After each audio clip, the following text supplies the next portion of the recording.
Good morning. Please settle down, everyone.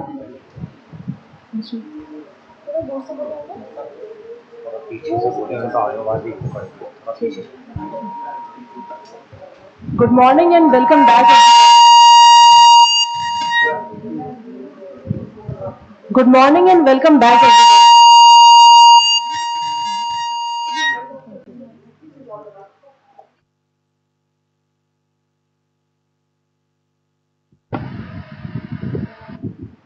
Good morning and welcome back, everyone. We are delighted to have you with us today of this academic journey, day 3, a day dedicated to bridging theory with clinical practice.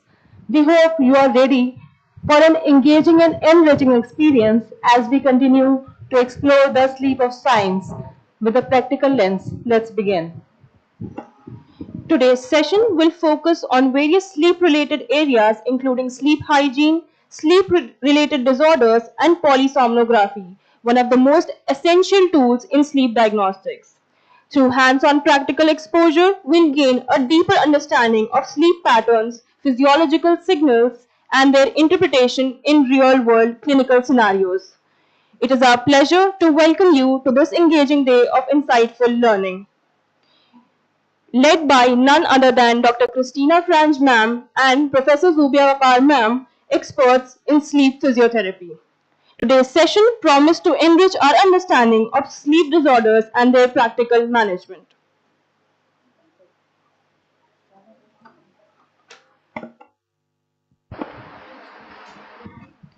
Let's begin with the first lecture of the day, led by Professor Zubia Wakar ma'am.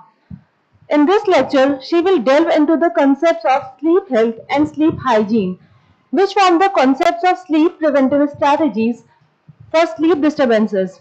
Let's welcome ma'am with a big round of applause.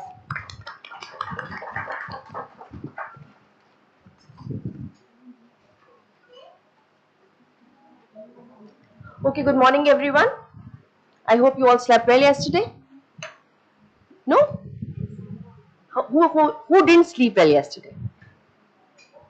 Oh, new place, I can understand. Yes. And the last one, then why did it, तुम्हें क्या हुआ? अच्छा. The social activity was, so social life was basically more engaging. What happened to you? Achha, the baby was traveling. Okay. Anyone else?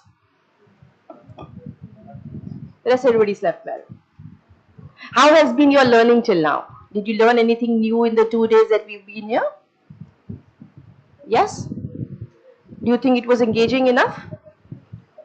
Okay. So for today's lecture, this was supposed to be done at 11 o'clock yesterday, but I shifted it as I told you because we were talking about assessment in yesterday's class. I wanted to finish with all aspects of assessment and then proceed further.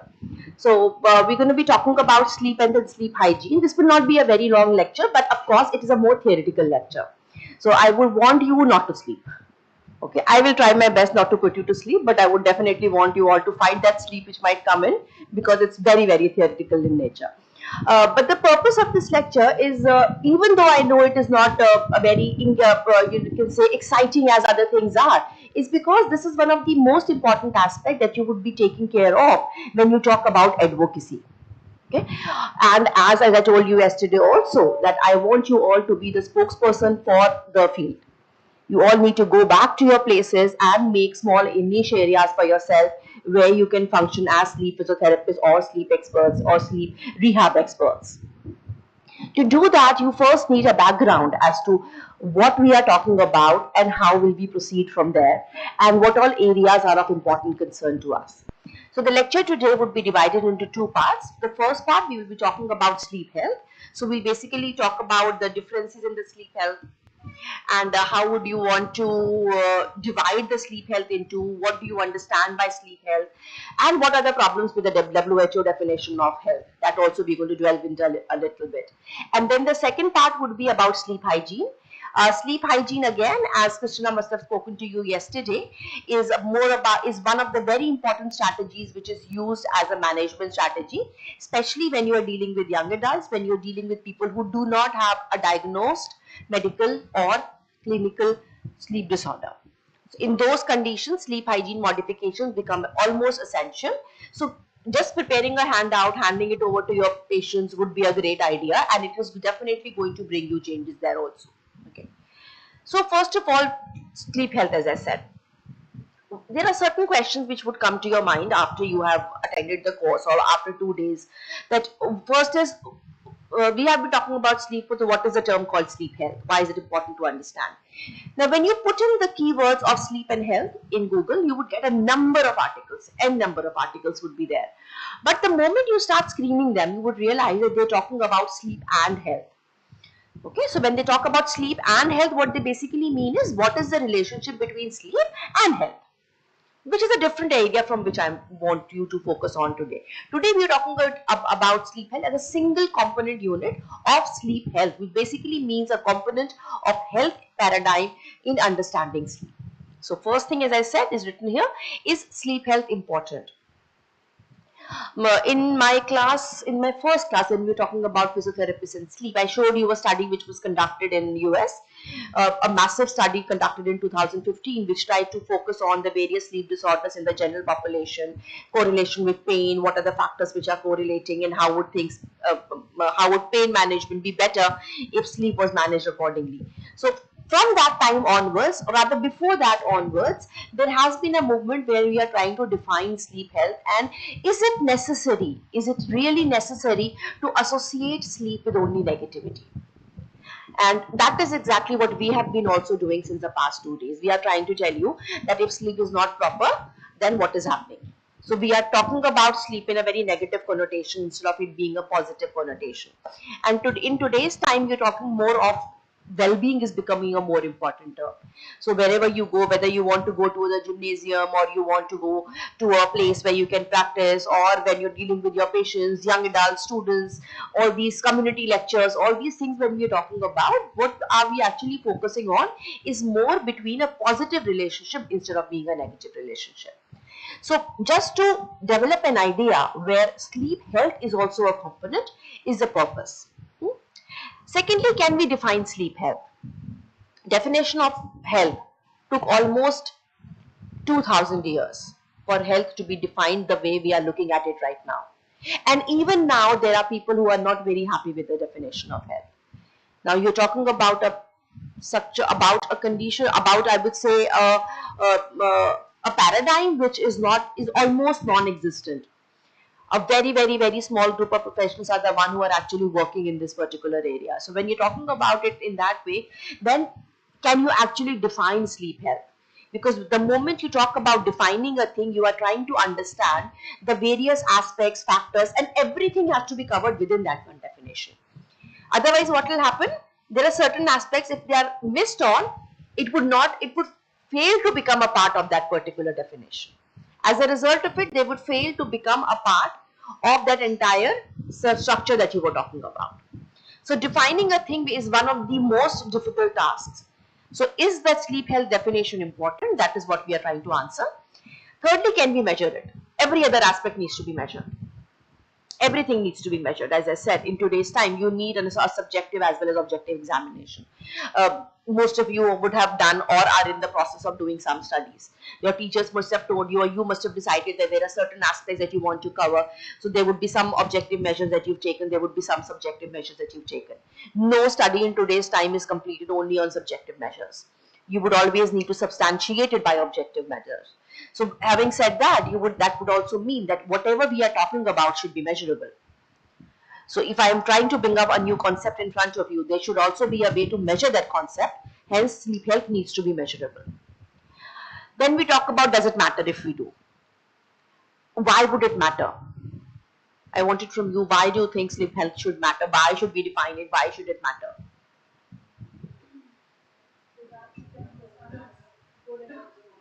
Okay, so that we can understand what is good and what is not. Anything else?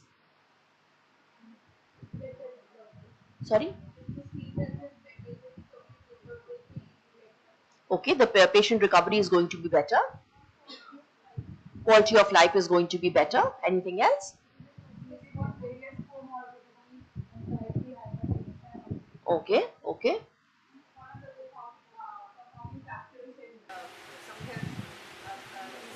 Health conditions. Okay, it's one of the confounding factors. It will help in management. It will be helping in decreasing the predisposition to some conditions.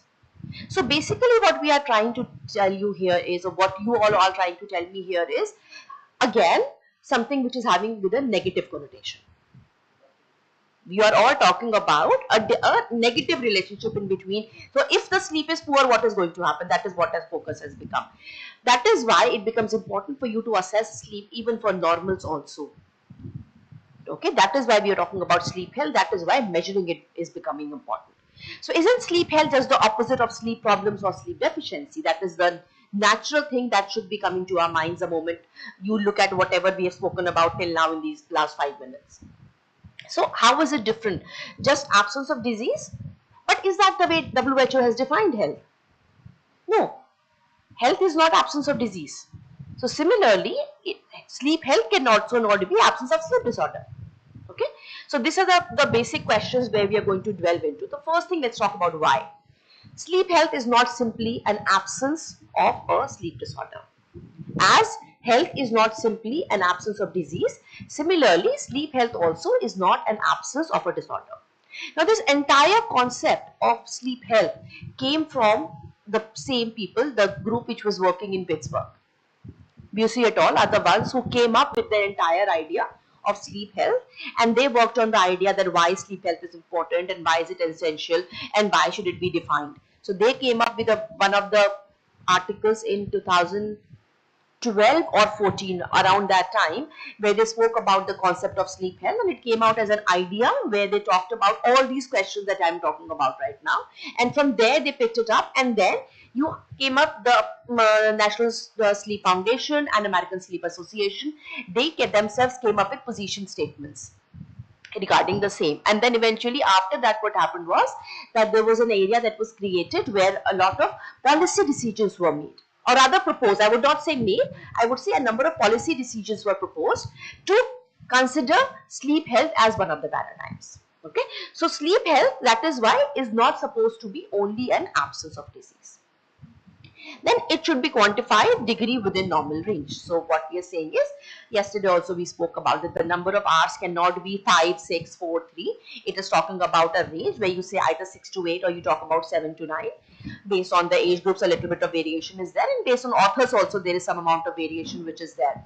Some authors talk about 6 to 8, whereas some authors talk about 7 to 9 hours. Okay. Now, just if I say according to the duration. So I asked you in the morning that did you all sleep well? Only 3 of them said they did not sleep well. So what I understood was that most of you slept well because you maybe completed the mandatory part of or the number of hours that you wanted to sleep for, and you were okay after that. But you did not delve into the idea that tomorrow morning there was a stress of getting up in the morning, even though it was a Sunday. Right? Some of you would have wanted to complete your sleep debts on Sunday, but could not do that. So that stress was there in the back of the mind. That is why maybe you were able to get up on time, and you knew the first lecture is mine and I would not allow you to come later. So you made sure that you are here on time. As compared to yesterday, I saw all of you were here on time today at 9:30. So that was an additional stress which might have helped you in waking up in the morning. Okay, so that is how a definition would go. That is how things would be defined. That it is not only the duration which is going to make a change there. There are other things also which are going to be associated with it. So the degree of normal is going to vary. So when we say the degree of normal is going to vary, that basically means not only by the quantity which we are talking about again and again, but also of the quality that you want to talk about. So it is also the quality which is going to be talked about. So quantifying the degrees become important. Whenever you talk about health, the quantifying the degrees is going to become important. Just give me a minute. Okay. So provides concrete targets for health promotion and prevention activities. See, when the definition of health was given by WHO, what did they do after that? They define what is normal. And then the second step was position statement which came up from different organizations. Spiritual well-being became important. The psychological well-being became important. Physical well-being became important. Well-being became a buzzword. Quality of life became a buzzword. These were not the terms earlier. If you look at the articles which were published in, say, 1930s, 1920s, quality of life was not there. It was non-existent. You would be seeing quality of life more in late 80s, you can say early 70s, late 80s, where things like that started becoming important because the focus was changing from disease-oriented picture to a well-being oriented picture. That is how the change was taking place. So providing concrete targets as to health promotion and prevention activities, it means that we need, okay, I tell you that you have to sleep well. Next what? How are you going to achieve that? That strategy also needs to be given. So that strategy is what is going to be coming from the definitions which are going to be there and eventual changes which are going to be there. Then broader agendas such as improving population health. Whenever you talk about a paradigm, whenever you talk about a concept, you need to be talking about the basic population whom you are going to deal with. For example, if you talk about hypertension, you have to focus on obesity along with hypertension. Obesity might not be the only factor controlling hypertension, but you cannot talk about hypertension without talking about obesity. Similarly, when you're talking about sleep health, you want to bring about a change. The basic population which is going to be affected needs to be targeted. So how is that going to be done? Because it is a variation which is going to be age-wise, the things which are being proposed should also be age-wise. So you would be coming up with strategies for school-going children separately, strategies for adolescents are going to be separate, strategies for young adults are going to be separate, for older individuals is going to be separate. Then only you can focus about increasing their quality of sleep health, because you know that the basic things are going to be different in all the categories. For example, blood pressure, when you talk about, you know it is 120 by 80. You know that I'm already aware that 120 by 80 is a normal blood pressure. But if someone with 80 years old comes and is not having 120 by 80, do you think it is pathological? No, you know that there is bound to be some changes. So even though your 120 by 80 is normal, it might be okay for an adult, for a geriatric patient to be having a little slightly higher up on the upper margins there. So that is how the differences are going to be there. That is why it is important that population health needs to be improved and population health needs to be focused. So the strategies developed has to be for the basic populations that we are talking about. So having said that, I would also like to encourage you to work on normal strategies more as compared to the pathological strategies when you're working on sleep. Then examining the entire range of sleep health is useful for sleep research. Funding is a problem. Everybody is aware. Okay, one of the basic problems that you see in research is funding. You have very good articles available with you, but you're not able to publish them because you don't have the APCs to publish them. Right? People who are working in research are very, very familiar with it. The funding has been decreased all over the world. It is not only in India. In US also, Trump has decreased the funding by almost 40%. So you are looking at changes in the funding patterns throughout.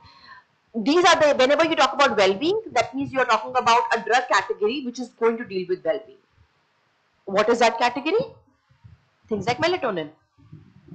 Right? Things like melatonin. You talk about multivitamins, you talk about calciums, you talk about your various other supplements which are being given. Ayurveda is coming up with its own supplements. So everybody is coming up with their own supplements. So they are the ones which are talking about so-called normals. Right? The moment but that also means the largest chunk of the pharmacological industry is pharma. You are telling them not to use those drugs. You don't want the people to be using that drug. So what you are basically doing is you are going against the pharma companies. So that funding is not there anymore then. So a lot of funding happens because of the pharma companies. So you are decreasing on that funding, right? So then what is the other option available? The other option available now is that you start working on normals more so that you are able to come up with normative data more, even though the funding is lesser. You need to be developing strategies by which you are able to talk about basics more than only pathological. You will be able to identify, you cannot identify a higher or a lower, you remember when the time diabetes values came up, there were people who were non-diabetic and the next day morning after the normal values came up, there were people who were suddenly diabetic. The people who are in cardiopulmonary would be knowing that there's a lot of critique happening around those values of insulin, that the people, that it was basically done by the pharma companies, those levels are not required, and a lot of pharma companies, they had built up drugs which they wanted to be utilized. That's why a large populations were converted into diabetics just overnight. But that also tells you that you have a data, or rather you have a value available with which you can compare things. Similarly, in sleep health also, it is easy to say 7 to 8 hours. It is easy to say non-restorative sleep. But what do you mean by non-restorative? You don't know. When I say quality, even I don't know what is quality. I can say slow wave sleep. I can say stage N2, N3 is quality. But there is no confirmatory data which is telling you that this kind of a wave pattern is normal and this is good quality. I don't have that data available right now. So till the time that clarity is not there, you will not be able to function on pathology much. Till now, how do we work on pathology is what by a hypnogram, what Dr. Christina showed you yesterday. That is, it actually going into N2 or N3? That is what the hypnogram is telling you.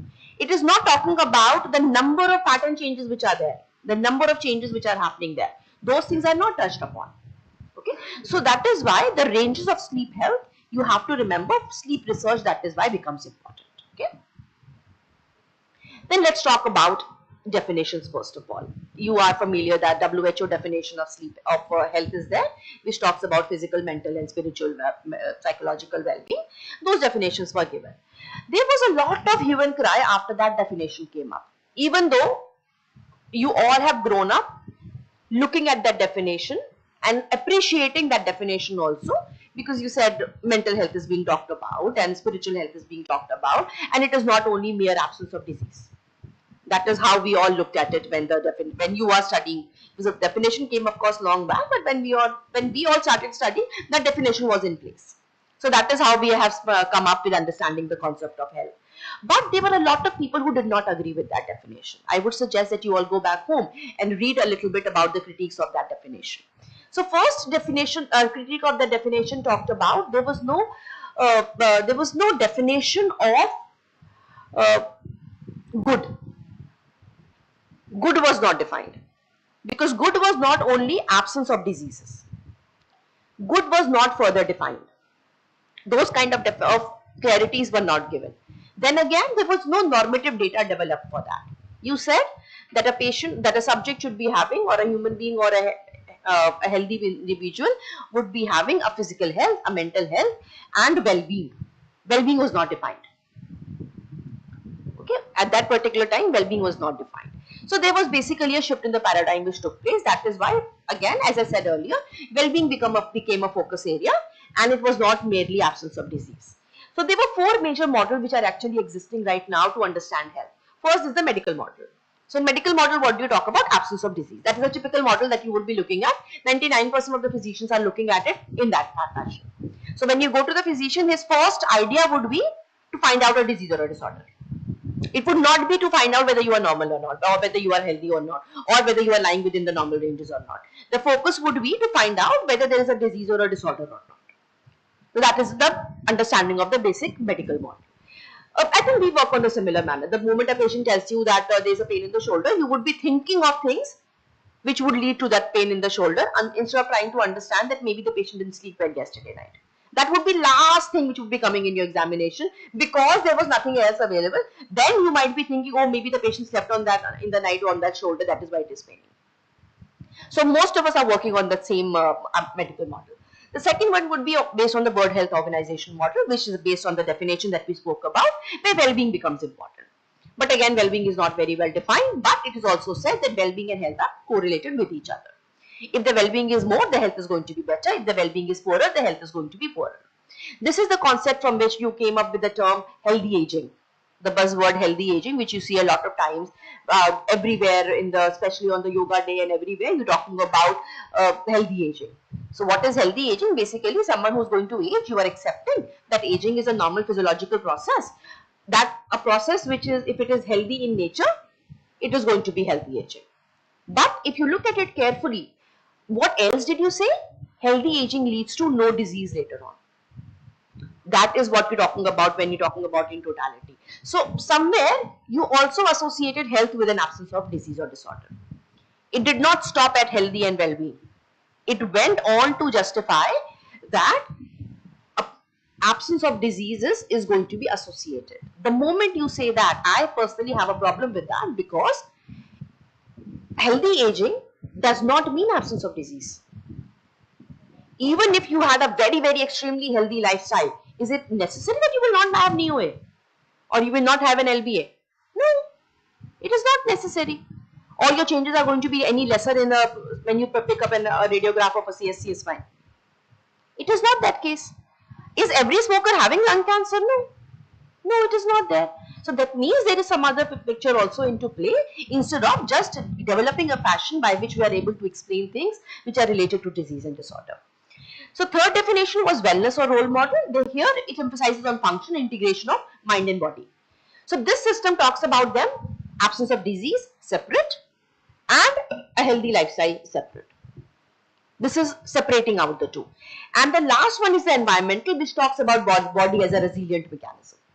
This is a good upcoming model, and if you read about it properly, you would be able to appreciate it. I think I like this model because it talks about the modification and adaptations which take place in the human body as a response to the environment. Like the vestigial organs over the time. They were essential earlier, they are not essential now, so they are not there, the body adapted itself. Okay, people who are near the equator are darker because melatonin production is more, they need to fight the UV rays, so they are of a darker skin color. The people from the colder regions they do not require that much melatonin, the skin color is lighter, but the moment they come to the areas where it is more hot, they are going to get a sunburn because that layer of protection is not there. So your body is trying to fight the adaptation strategies in itself. This concept where we are talking about the resilience of the human body or the human race per se by bringing about changes in the third or the adaptive model or the environmental model. Everybody okay till now? Am I too fast? No, I'm okay today? Okay. So these four models again is how the providers of healthcare in clinical practice, and I think most of us should be working in at least two models at a time. That is what my suggestion to you would be. Try to focus on at least two models at a time. You can pick and choose whichever you understand better, but to do that you should be able to read better. You should be able to read about each model, go back home, or afterwards, after the course gets over, put some time and energy on trying to understand the various models. It would help you in understanding in a broader concept as to, as physios, what are we working on. It will be easier for you to understand.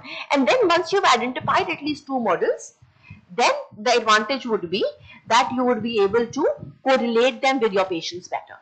Your understandings might improve. Okay. So WHO, as I said, in 1948 adopted the definition that health is a state of complete physical, mental and social well-being and not merely the absence of disease. Another problem also here is the definition of the word complete. Is it possible to have a complete mental health and physical health and social well-being? That means everybody is unhealthy if you go by the WHO definition, because it talks about the word complete there, and complete is not defined anywhere. Okay, complete is not defined anywhere.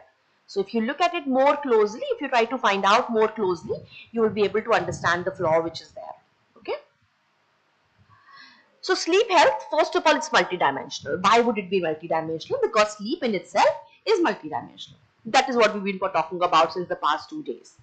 One thing is not, when we are doing sleep studies, it is very difficult to control the covariates there. Even when you are talking about PSG, the people who worked on PSG, none of them are here right now. But when they are working on the PSG, there are so many covariates which need to be controlled. As I said yesterday, PSG is not a gold standard according to me because it's a new environment. Those two gentlemen there could not sleep very well because it's a new place. They're not comfortable in that place. So if it was a PSG lab, the same thing would have happened there. It's a new place, a new pillow, a new bed sheet. Everything is new there. It's a new side. I'm used to sleeping on the right side. I have to sleep on the left side. I'm used to having a bed partner. The bed partner is not there now in that particular lab. Right? So you're looking at, it is not something which can be recreated. That is why the concept of wireless PSG has become more common these days. But again, in a wireless PSG, I still need electrodes here. How can that be normal? That cannot be normal. No? I'm not talking about looking at EEG pattern to understand epilepsy. That is not there. When I'm talking about PSG electrodes, I have to place electrodes on my head, which is not comfortable, definitely not comfortable. I mean, hats off to the people who have volunteered for the PhD studies in the night in our center and managed to sleep through the night. I don't think if you tell me to do that, I would be able to do that. I would not be able to sleep with electrodes over my head at all. I would get up so many times in the night, even if you have a acclimatization night before. So how we go about is that one night you have an acclimatization night and the second night is the study night. But even if you have had the acclimatization night, it is not possible. It is absolutely not possible. It's very, very uncomfortable. So that is why you would be needing, the moment I say that, that means there are other factors also which are going to play a role in that sleep. That is why sleep in itself is multi-dimensional. You had a heavy diet yesterday, you had heavy food, you might not be able to sleep very well. You became hungry in the night, very commonly seen with pregnant women. They would have fragmentation of the sleep because they would wake up early in the morning because they are hungry. So a lot of women, if you ask them, they would be having a box of cookies beside on their bedside, so that if they get hungry, they would be eating those cookies, having a glass of water, and they would go back to sleep. So that's why Christian also told you yesterday that waking up in the night is not a problem. It's about whether you are able to go back to sleep again is a problem, is there or not. Okay. Then so it's a multidimensional pattern of sleep and wakefulness. Why is the word wakefulness also talked about here is because that is what also you are trying to define. The moment I say non-restorative sleep, what does that mean? After waking up, I'm not feeling good. So wakefulness, the definition, actually if you look at it since 2 days, what are we saying? You need to sleep well to function better. That means your focus is on wakefulness. Your focus is not on the night which passed away. No one is talking about the night which passed away. You are talking about how productive you were the next day. So it is a productivity the next day which is also important. So individual, social and environmental demands. So social demand, someone went out yesterday. So the social demand was higher, you slept lesser. Then you are looking at individual changes for them. It was not their side, they were not comfortable, did not sleep well. Environmental demands, it is too cold, it is too hot. Christina is finding it difficult if the AC is off because it's too hot according to her. When you go down south, especially in a place like Mumbai, it becomes very difficult for us, especially Delhiites, because it is very humid there.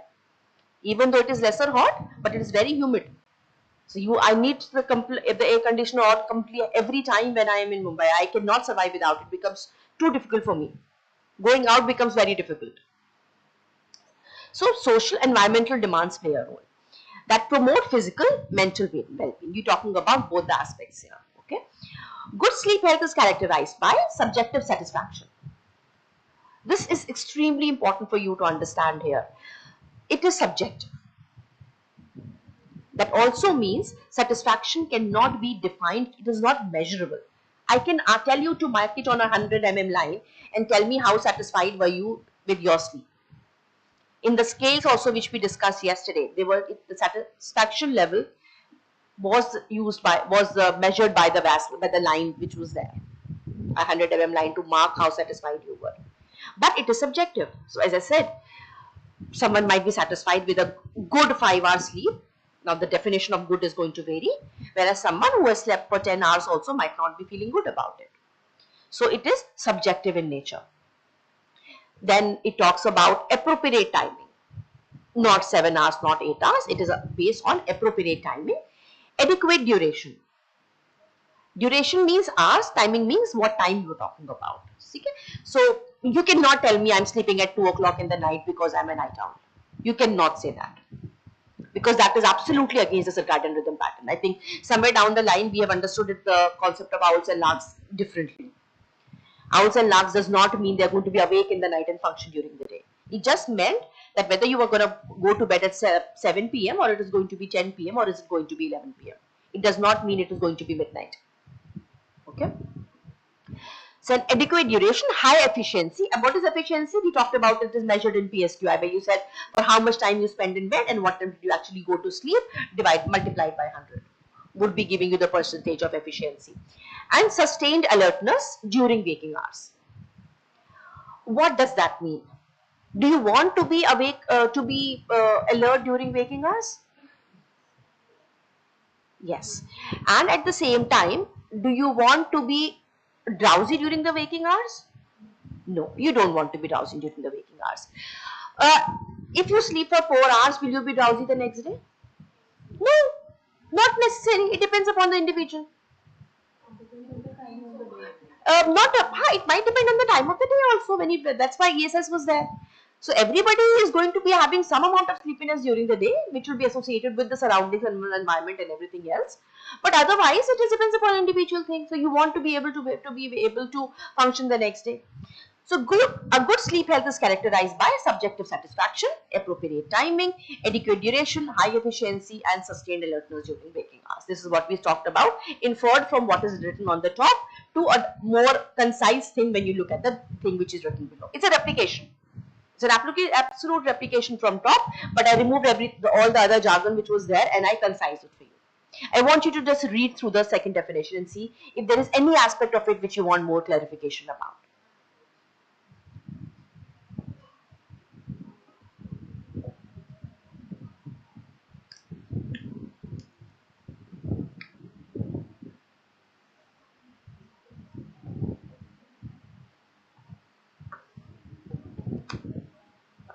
Okay? Everybody okay with it? Okay, then let's proceed further. Now, the dimensions. So, sleep and wakefulness, they are endogenous to each other. They are recurring and they are behavioral. When you say a recurring pattern, the recurring pattern can be an afternoon nap also for some people. Especially if you look at adults, at elderly, they would want a small nap in the afternoon for them to be able to function post evening. A lot of housewives will also be doing that, but of course working people, we don't have that luxury. But I would love to have an afternoon nap for a short duration of time. So on a weekend when I'm home, I would definitely want to do that. So it's a recurring pattern which is behavioral in nature. That is what one needs to understand. So it is not only recurring. What is important is the word. It is behavioral. So that means, if, as the Vice Chancellor sir was talking about in his lecture, that his mother was used to sleep after Maghrib. So for Maghrib basically means when the sun sets.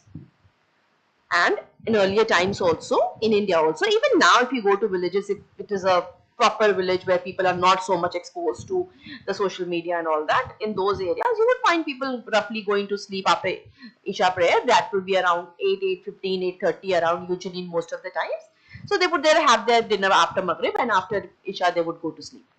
And they would be up and awake in Fajr. I think 99% of us who actually wake up in Fajr, Fajr is at the earliest prayer that we have in the morning. That is around 4:30, 4, based on the timing of the season that you're looking at.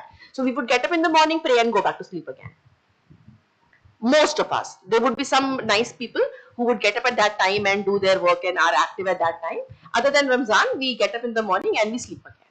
Okay, so but that is not how it was supposed to be every time, right? So that is why what we are saying here, it's a more of a behavioral pattern. We have trained our bodies like that. The circadian rhythm was not made like that.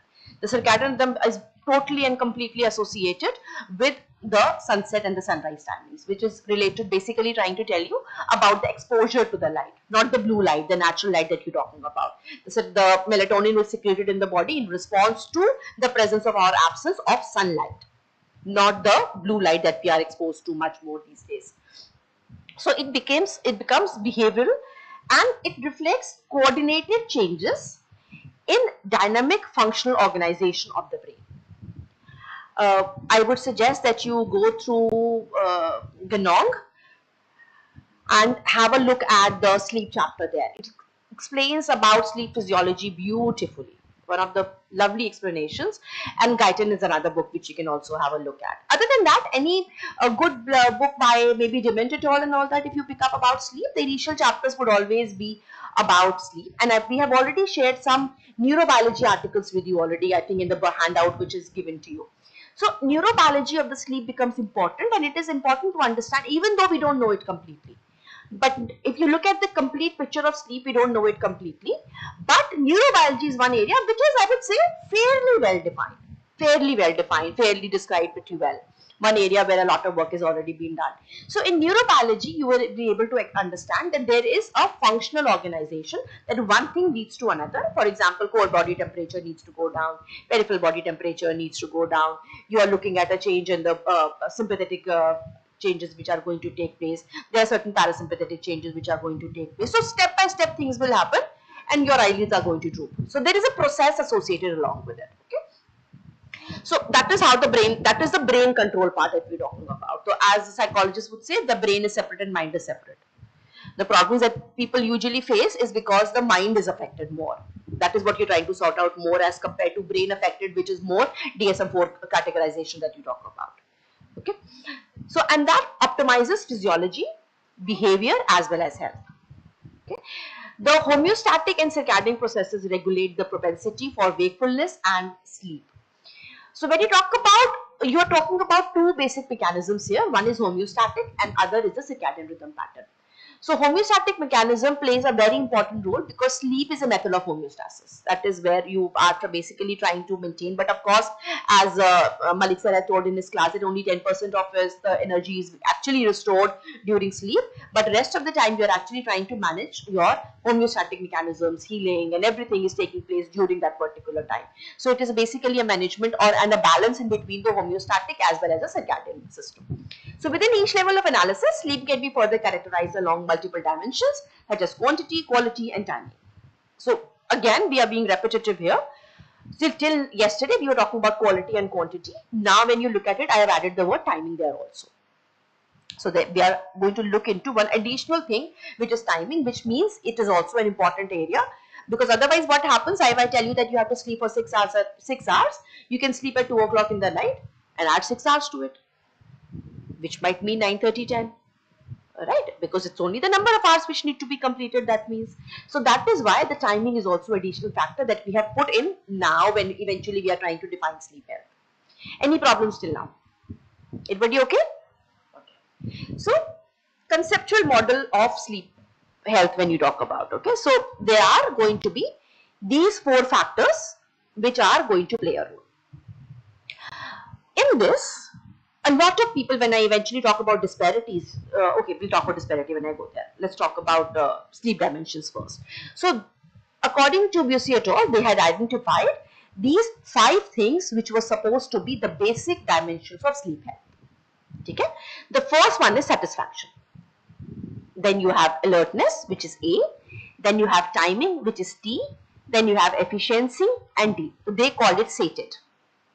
A scale is also developed which is known as Are You Sated, which is trying to measure the sleep health. There are only 3 scales till now which talk about sleep health in the way you want it to be defined or that I want it to be defined. There are only 3 scales which are talking about. One of them is Are You Sated?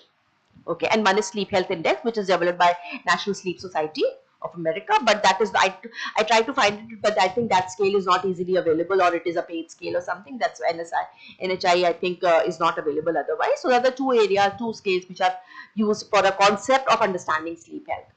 So we'll talk about each one of them eventually in the next slide, but I would also want you to look at the sleep dimensions. These sleep dimensions are controlled by genetic factors, epigenetic factors, both of them. It is not only genetic or nor is it only epigenetic. Okay, so it is said that a number of times, if the parents are more predisposed towards being owls, the children are also more predisposed toward being owls. But again, I would say, I'm being repetitive, it is behavioral. That means it can be modified. Then second thing is molecular and cellular processes. So by saying that, we are also trying to quantify all these sleep dimensions. If it is controlled by genetic, epigenetic, molecular and cellular processes, all these 4 processes are measurable. They all are measurable dimensions, right? So that means sleep dimensions should also be measurable. If it is measurable, it is reproducible. Right? If it is measurable, it is going to be reproducible because I can give you a number, I can give you a value there. Right? So that is why the sleep dimension of the sleep health is actually, when I talk about it in the next slide, they all are measurable dimensions.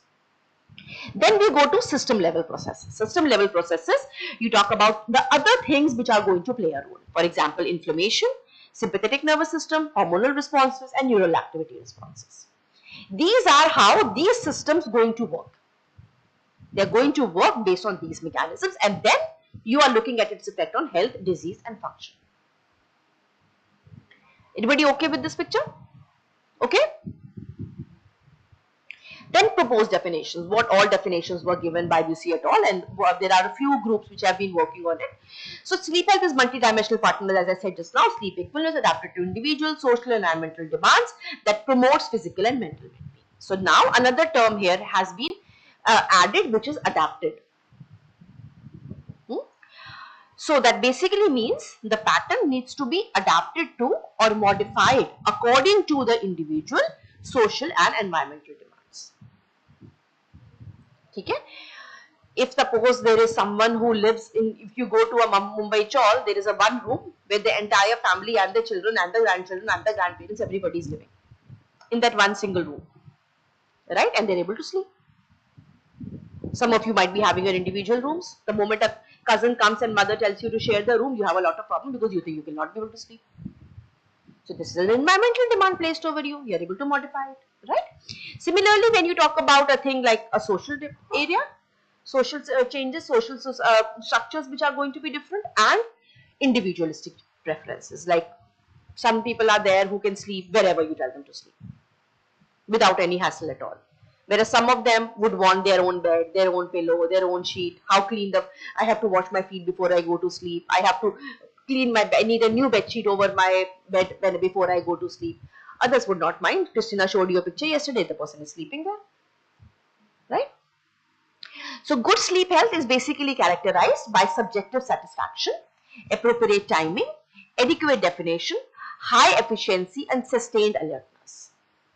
So now we've put adjectives here beside everything that we were talking about. Earlier we were only talking about satisfaction, timing, duration, efficiency, and waking hours. Now we have put terms over there to explain them. What do you mean by good?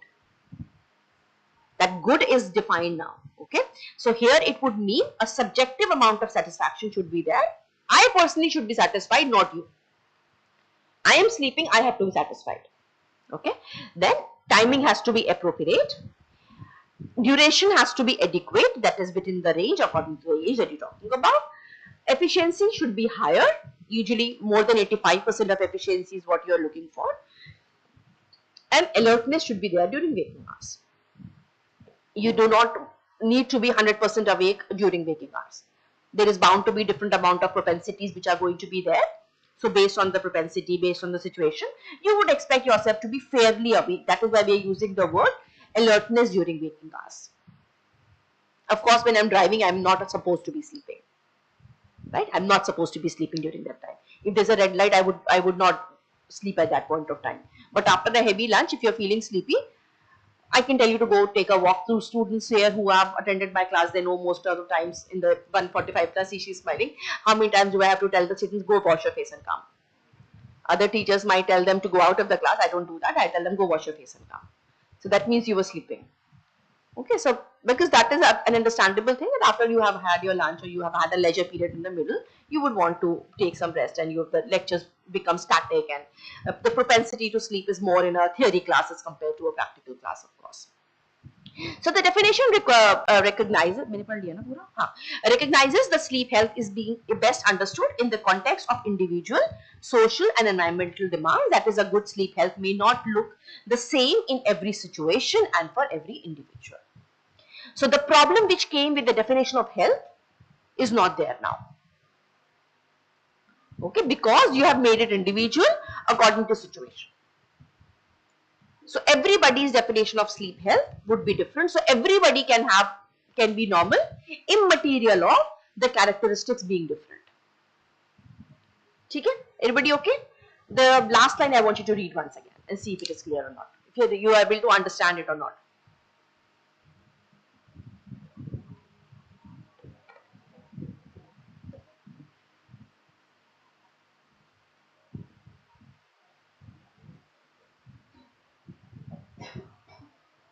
Okay? Everybody okay with it? Okay? Okay, so now the stated concept that we talked about. So satisfaction, subjective, which is measured by subjective sleep quality. Then you have alertness, which is ability to stay awake and to stay attentive.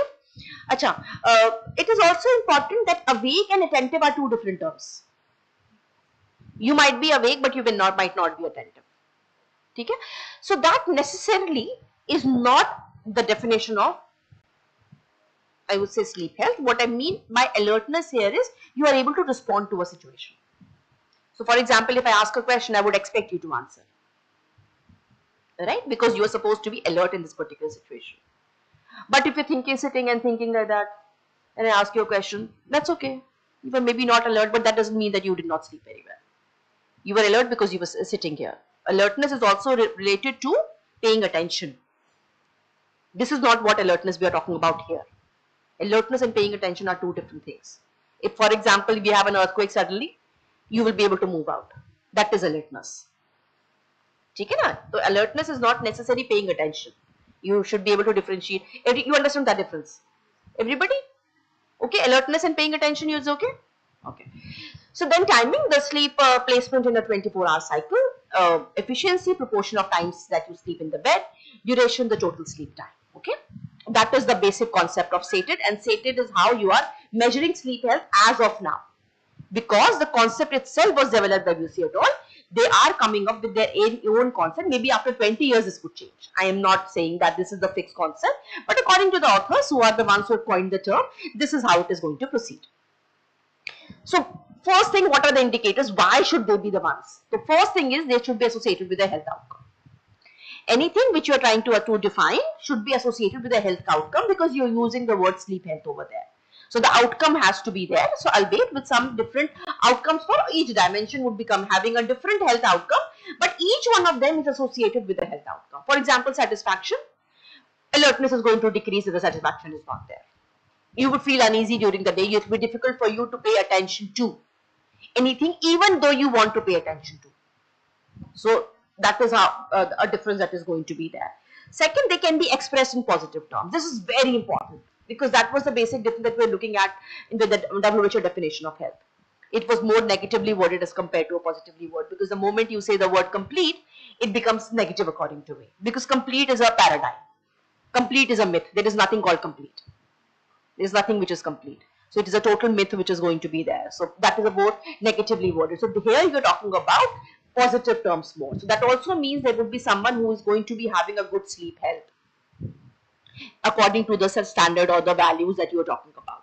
Third most important dimension can be measured across self-report, behavior. It is measurable. Each component that we talked about is measurable, because you need to be able to measure the things to be able to explain the things, right? So that is why all of them should be measurable.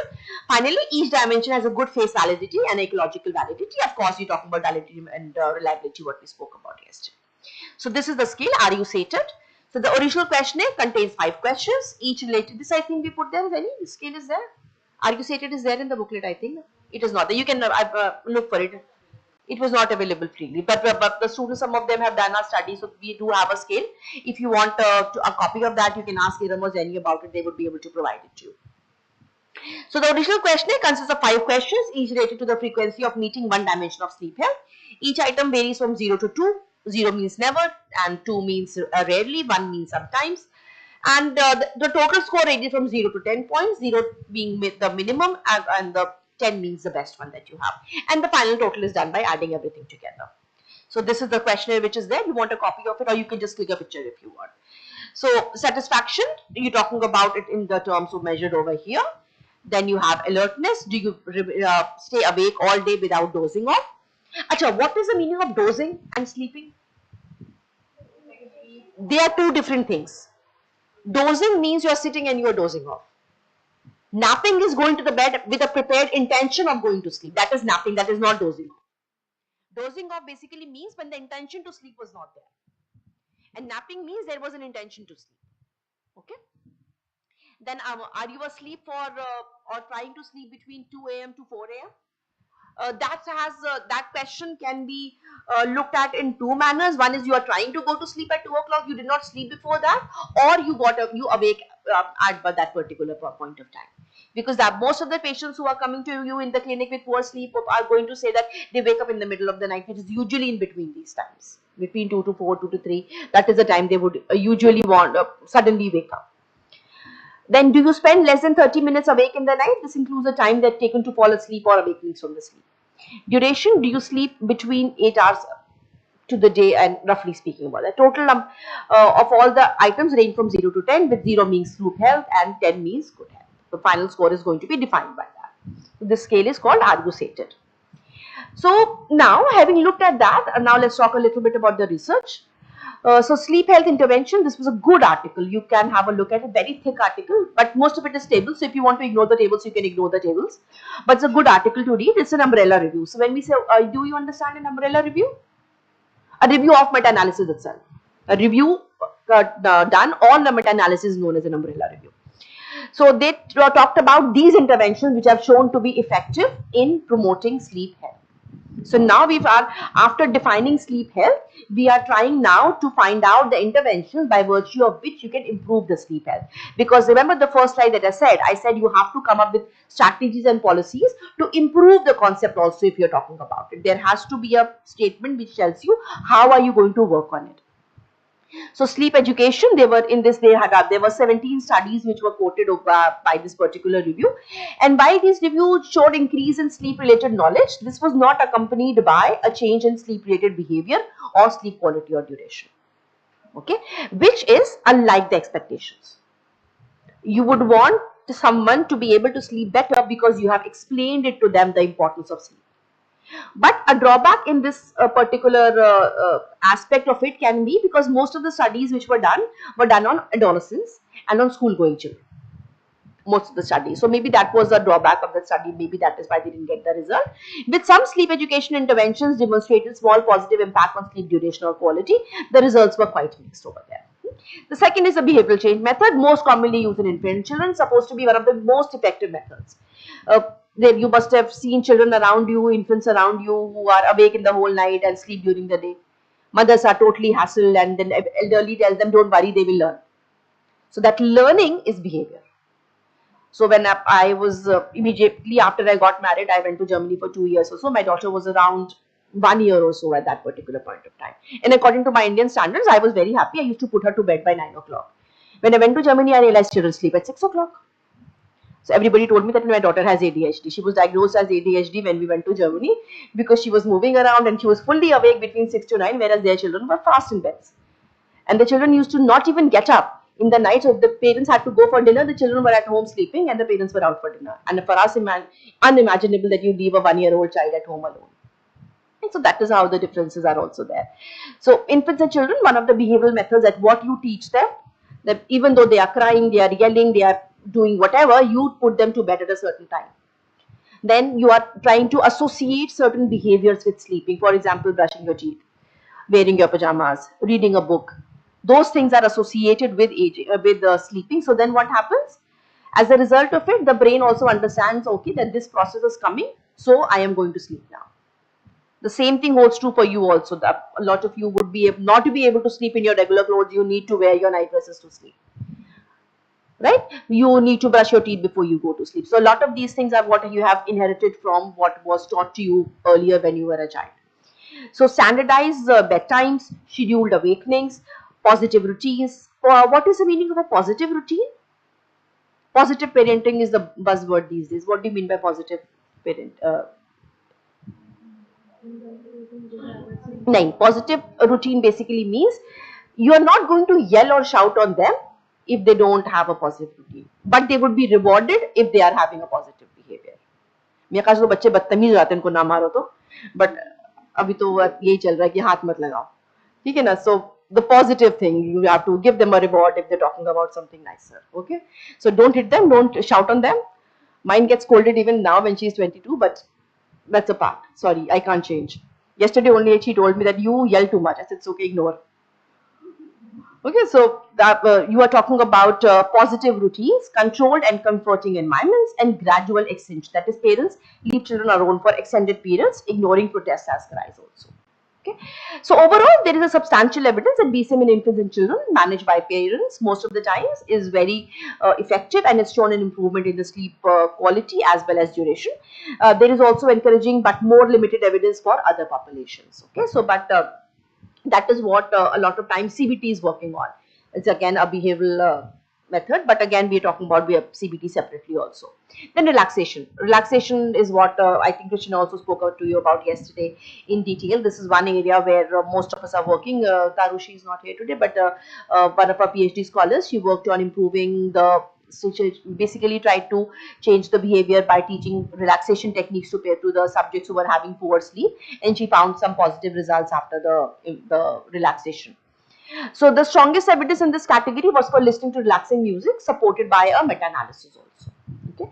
Third is physical exercise intervention. There were loads of studies on physical exercises, loads and loads of studies available on physical exercises. We started way back in 1920s and are going on even now.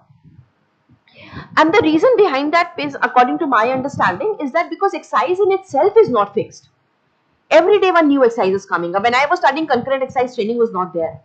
But now everybody is talking about concurrent exercise training. We used to talk a lot about aerobic exercises in those days. Now it is anaerobic exercises which is the focus point right now. So there is so much of a change in exercise physiology that we are learning over the times, that this is something which is not fixed. That is why this is one intervention which is the most tried intervention as far as the sleep propensity is concerned.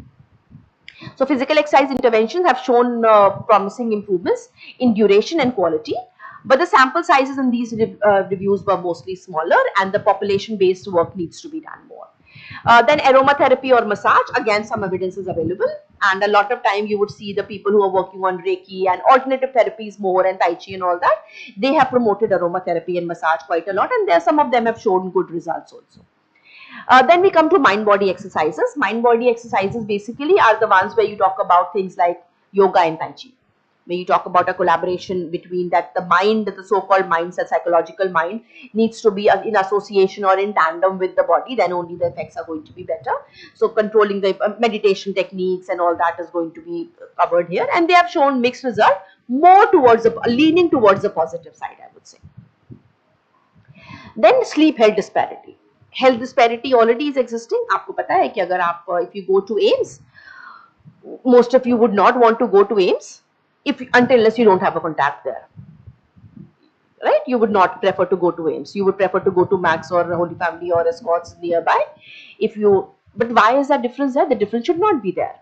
That means there's a disparity in the services there. Okay, so sleep health disparity is a difference in one or more dimensions of sleep health, either regularity, quality, alertness, timing or efficiency and duration, on a consistent basis that adversely affects designated disadvantaged population. Okay, just read through this definition first and then I'll talk about it. There are some key words here. I want you to read it, then I talk about it. Okay, you read through it?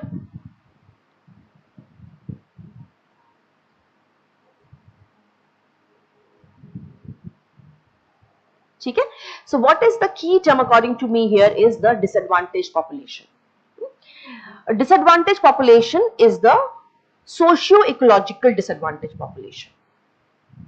Okay, socio-ecological disadvantaged population.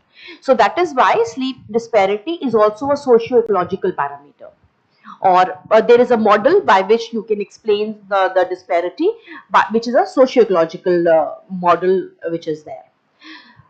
Some of you might not agree with this, because I think I also at certain points might not agree with this. For example, when I say that a rickshaw puller should be able to sleep well according to our understandings. That is what even the PC sir was telling us, that someone who's tired or is exhausted should be able to sleep well. But according to this concept, it might not be very good, because they are at a disadvantage right now. So in a Mumbai chawl room where there are 10 people, 15 people in a room, they are at a disadvantaged position as far as the environment is concerned.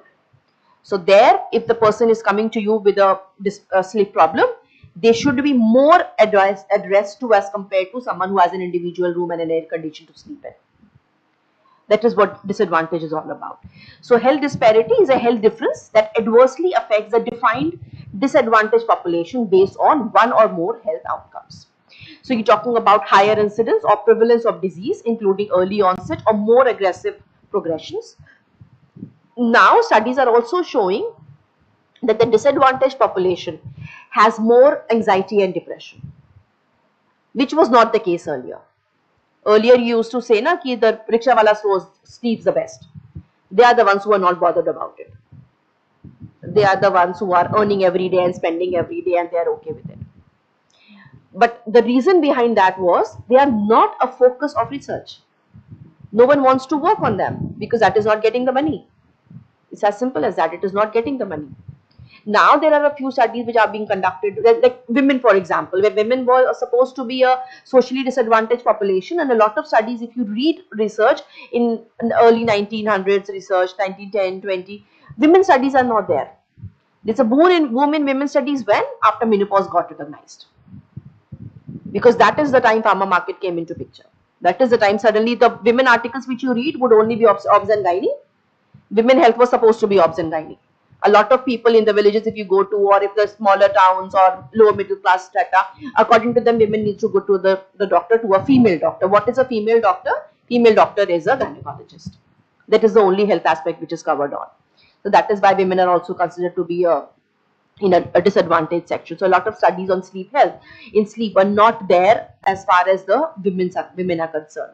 So women and sleep, if you want to correlate, what you find is studies in menopause, that what are the changes which are happening in the body. Then you would be finding some studies related to postpartum depression, some studies which would be there, postpartum anxiety which is there, then depression, anxiety, then cancer survivors, breast cancer survivors. Those are the areas which you would be finding women studies more. Other than others, when you talk about athletes, 99% of them are done on males. So when the studies done are also lesser, of course, the health disparity is going to be there. Then premature and excessive mortality from specific populations, greater global impact of disease such as disability adjusted life as measured by population health metrics, poorer health behavior and clinical outcomes related to all these, and worse outcomes or validated self-report matters are there. Okay, so that is what health disparity is all about. So I'll just talk about this concept very briefly about what is the disparity. Again, I would say everybody doesn't need to agree with it. You can have your own point of view. Some of you might not agree with this model because this is a developing model. It's a very new thing in the market right now. It will be modified eventually as changes happen, as a society, and moreover, models like this keep on evolving because the society is in an ever evolving structure. So the model would also evolve. So first of all is an individual which is going to play a role. So individual health and well-being becomes important. For example, OSA is an individual thing. OSA is something which is very, very individualistic. Insomnia is not individual. Insomnia might be related to multiple other factors which are there, but OSA is something which is going to be more individualistic. Then you talk about race and ethnicity. You see Caucasians are supposed to be having better sleep as compared to blacks. The research is showing that. I'm not saying it on papers or just I'm not building it up. The research is showing that the communities of blacks in US are having worse sleep as compared to the whites who are there. Then immigration and refugee status. You think people in Gaza would be sleeping good right now? I don't think so. So when you are talking about differences there, those things also need to be kept in mind. Then discriminations which are there. Then you are having things like temperament, then biology, genes, and mental health. All these things are the second level of the family that you're talking about. Then we come to your family factors which all are there. When you talk about individual factors, what is also important is an individual factor is why mental health is mentioned there is because everybody's individual mental health is individual as well as family. Both are playing a role there. Because for example, there are a family of 5 with 3 children and 2 adults. Out of these 3 children who are living in a similar so-called environment would not be responding to it similarly. That is why you have an individual mental health as well as a family mental health would be talked about separately. Then family, you're talking about beliefs about sleep and health. The lights are out at a certain duration of time, or there are children at different age groups. Someone is having an exam, it's a 1 bedroom. So someone is studying, someone is covering their face with a sheet and trying to sleep because the exam is not there. So those are the things that you're talking about here. Then you're talking about resources, number of beddings which are there. There are guests at home, so you have to put your bedding down. So you have shifted in your room. Then household chaos, how much is the level of chaos which is there? Mother has to get up early in the morning. Cooker, she has put the cooker on the gas and it's whistling and you are trying to sleep. All right. Your brother is newly married and there is a small baby in the house. So, all these things are going to make a difference in the family atmosphere. Then neighborhood neighborhood में one of the very important thing which come is what kind of a location that you are looking at. Congested houses. Congested houses, आपके घर में तो सुकून है मगर साथ वाले घर में सीटी बज रही है. So things like that are going to make a difference. So that is briefly about socio-ecological model. I'm not putting a lot of emphasis on it. I'm running. God, I'm very slow. I need to run now. Okay, so potential solutions that we're talking about, I want you to look at the changes here, and what can be done is mentioned in the second group, and the third column talks about the proposed interventions which can be taken. For example, language and cultural barriers which are there, the lack of sleep-specific resources. When I was growing up, I was not told by my parents not to study in the night. Achha, bacha padh raha hai, I was happy enough. Now I don't want my daughter to do that. I tell her to no need raat ho gayi so jao before, especially before the exam. I make sure that she has to sleep. She might not want to sleep, but she has to go to sleep, especially before the exam. But I don't think my parents ever told me to sleep. They left us on whatever way you find better, you do it. Right? Whatever way you find better. Then lack of specific resources which are there, then beliefs about sleep health, perceived discrimination which is bound to be there, racism and bias. So all these things in the front you look at are the proposed things which can be done. So again, advocacy becomes important. Policies need to be in place. Then neighborhood proximity to green spaces, improved urban planning. You would want the things to be more greener, you would want the airs to be better, you want the pollution to be lesser. So just how the broad changes which can be talked about. Another important article here was prioritizing sleep health, public recommendations which were given. This is a good article written by Barnes and Ray. They have come up with certain solutions and policy examples here. One of the important things that they talk about was in adolescent. If you look at it carefully, most of you have finished with college or in college. Your classes usually start at 8:30 to 9. Right? Whereas in school, you were getting up at 7:30 school. There are schools in Delhi which are functioning at 7 a.m. also. So you are actually forcing the child to, you are not allowing the child to have a regular system of sleep. I am not questioning that either. Maybe then the children needed to sleep earlier and get up earlier. They could have maintained that if the college was similar. But that is not the case. So the school timing is one of the important points of discussion, especially in the West, not in India per se, but in the West it's a very important discussion which is happening around. The school schedules undermine sleep. Work schedules undermine sleep. The shift workers, they are working in the night. You want the officers to be functioning in the night. The guards need to be awake in the night. The doctors who are on the 48-hour or 24-hour or night duty need to be awake in the night. These days I've heard physiotherapists also need to be awake in the night because there are certain hospitals which are asking for night duties from physios also. So based on all that, the expectations from various professions are different. And the problem comes more, I think, in work schedules is one where you are not having a sustained schedule. So it is not that every day you are awake in the night. 1 month you are awake in the night, other month you are awake in the afternoon. So the body has a lot of difficulty in adjusting to those changes then.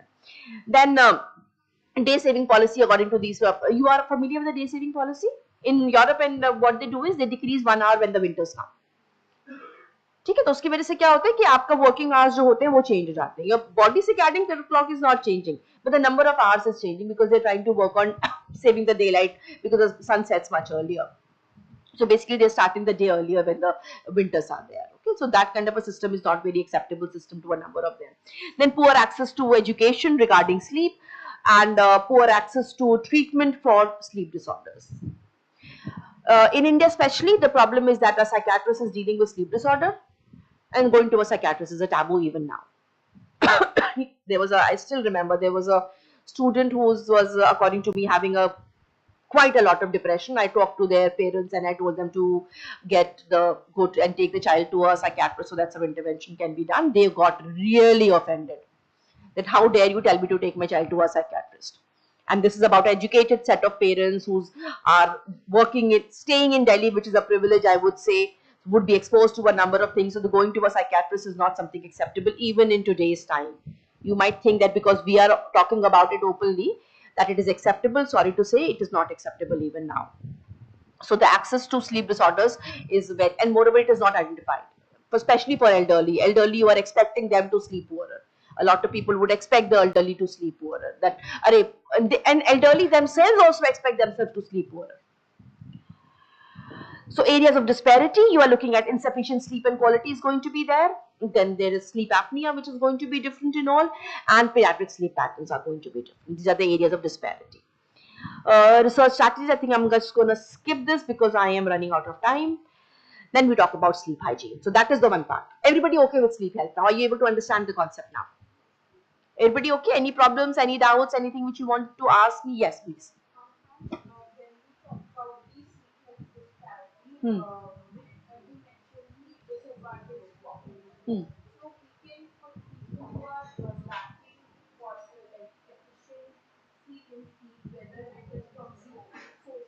Yes, yes, yes, absolutely. See, as physios, what we also understand that when we are talking about assessment, socio-demographic is extremely important, and we as physios are putting it in the identification data.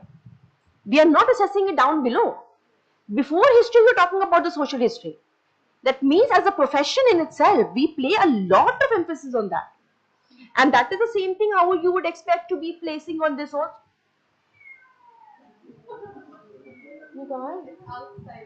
पक्का ना मारिया बाहर देख रहा अंदर तो नहीं है ना अच्छा फिर ठीक है ओके एनीथिंग एल्स हाँ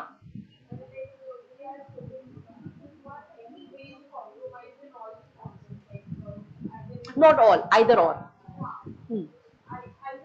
Either one of them, yes, yes. The disorder is not, a dysfunction is not only one factor.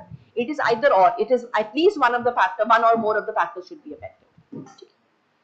Okay, now let's talk about. अरे ये क्या हुआ? एक second.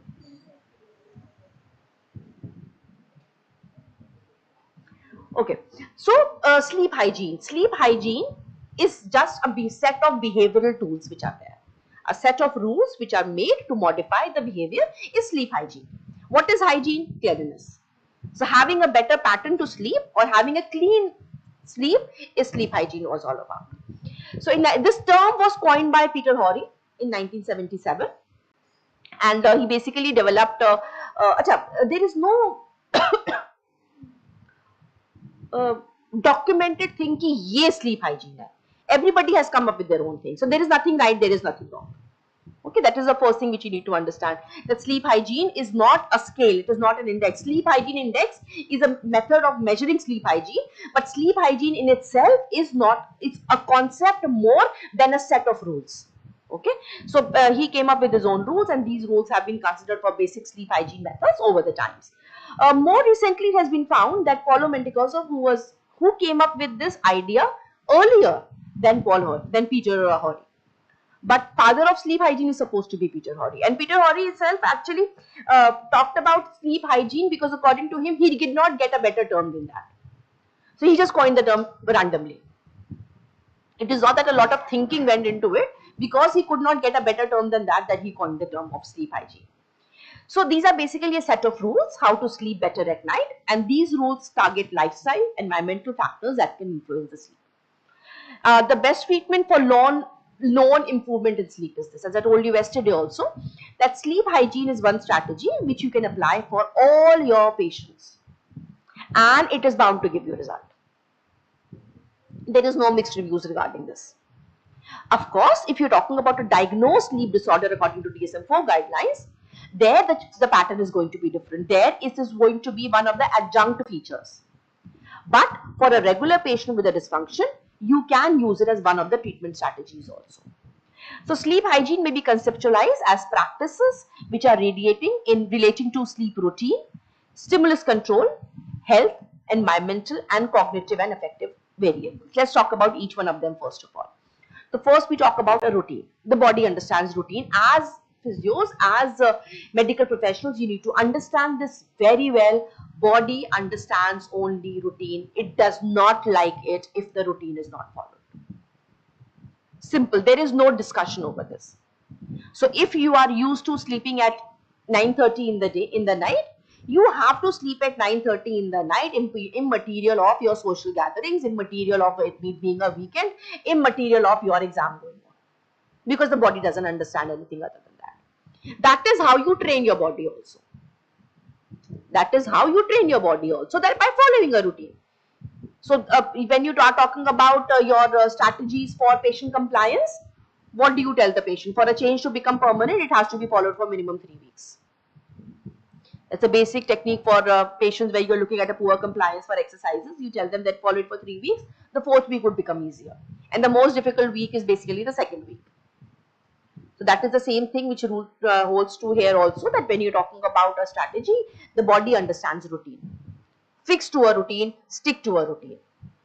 Before reaching that bedtime also, there are certain steps which you do every day. Those steps are a part of the routine because that is how your body understands. Remember that Pavlov's experiment where the bell rang and the food was given and salivation took place. That is how the body works. It's a simple conditioning method. That is how the body works. It would appreciate your core body temperature would start falling down the moment you start doing your process for changes. Second term here is stimulus control.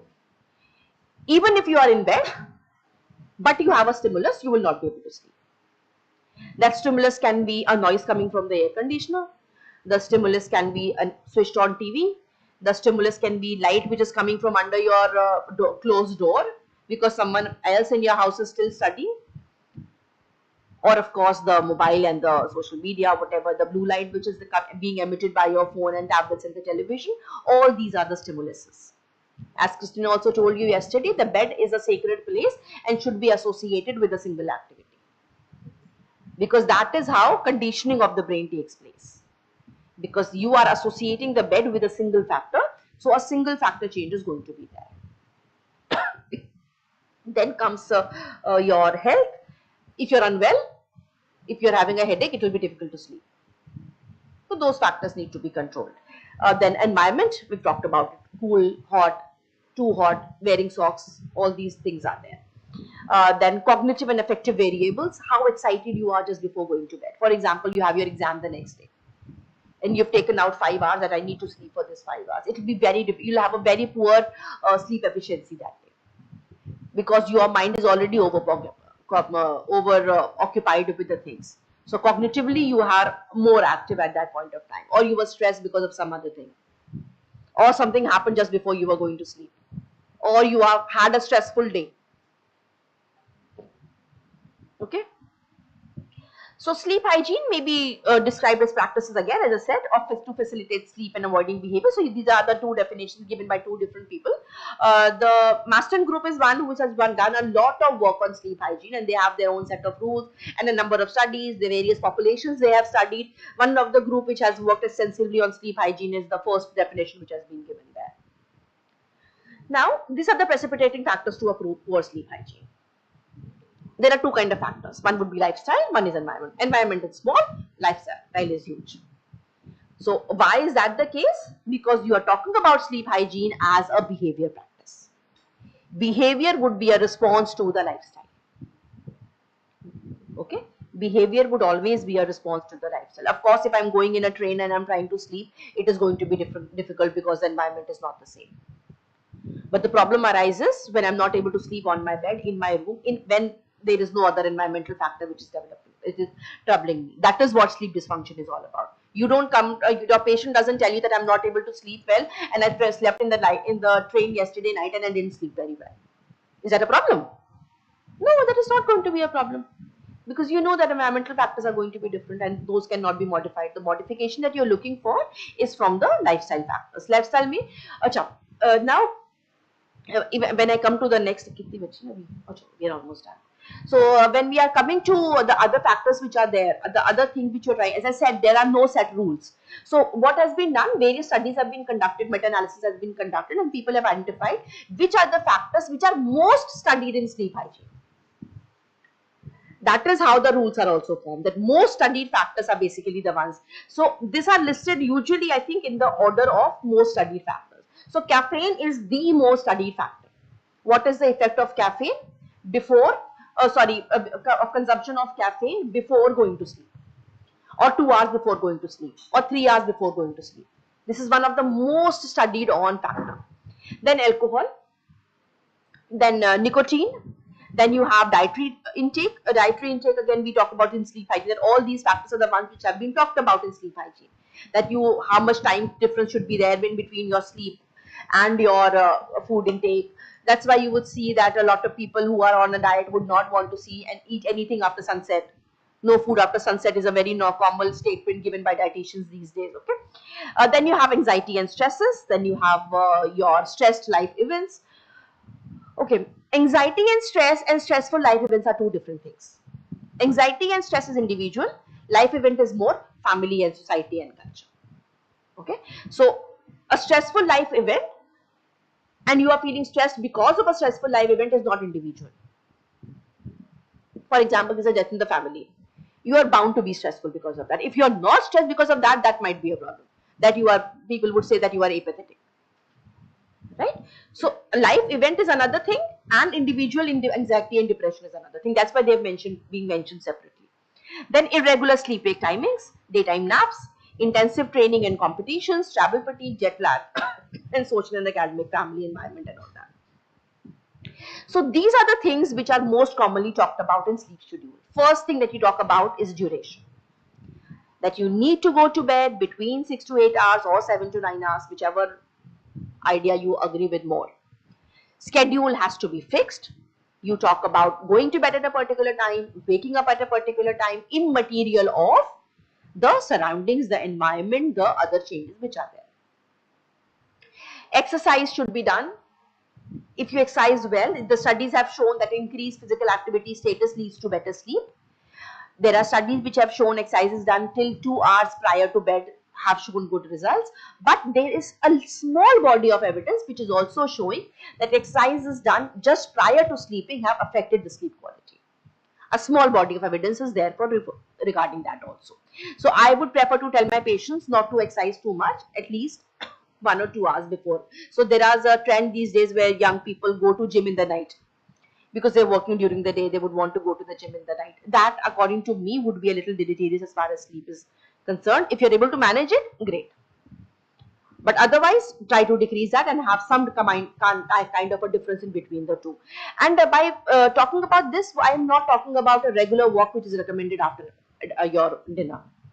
Because that is supposed to be at a self-controlled pace. That is supposed to be at a self-controlled slow walk. It is not supposed to be a brisk walk which is usually advocated for early in the morning. There's a difference in between the two things that we talk. Then weight loss, especially for patients with OSA, weight loss is very important because obesity is directly related to patients who are suffering from obstructive sleep apneas. Other than that, obesity is also shown to be related to a number of other sleep disorders. Napping in the afternoon, okay, napping is good. It is promoted. In Spain, by law, the shops are closed in the afternoon because there's a time given for siesta. There's a siesta time there. You're not supposed to. You can actually, the police can come and catch you if they find you making noise during those hours. That law is there in Spain. So, but again, it is not supposed to be a long hour napping. It is supposed to be a short half an hour to 45 minutes nap which you take, not a 3-hour nap from 2 to 5 in the afternoon after a heavy lunch. Okay. Then light exposure. Especially the blue light exposure has to be restrictive. The sunlight exposure has to be given. The people who are in their offices the whole day, do not leave their offices at all and are not exposed to sunlight at all, are supposed to be having poorer sleep as compared to people who are able to have some amount of exposure of the sunlight. Caffeine consumption has to be controlled. Caffeine again is not promoted by anyone other than sports therapists, where again they are giving caffeine shots to improve the performance. But other than that, caffeine is not supported by anyone. Whatever the studies might say कि black coffee पीने से और heart disease कम होते हैं and all that, these are all outliers. They are not falling in the center part of the study. Most of them are not promoting caffeine consumption at all. Then alcohol consumption not promoted at all. It is understood that, and I will talk about it, that a lot of people think that if you are very tired and you have a shot of alcohol, your sleep is going to be better. No, losing consciousness is not the same as sleeping. It is not the same thing. In fact, alcohol consumption decreases the propensity of sleep. So after a glass of alcohol, the sleep would be delayed and the quality of sleep is going to be compromised.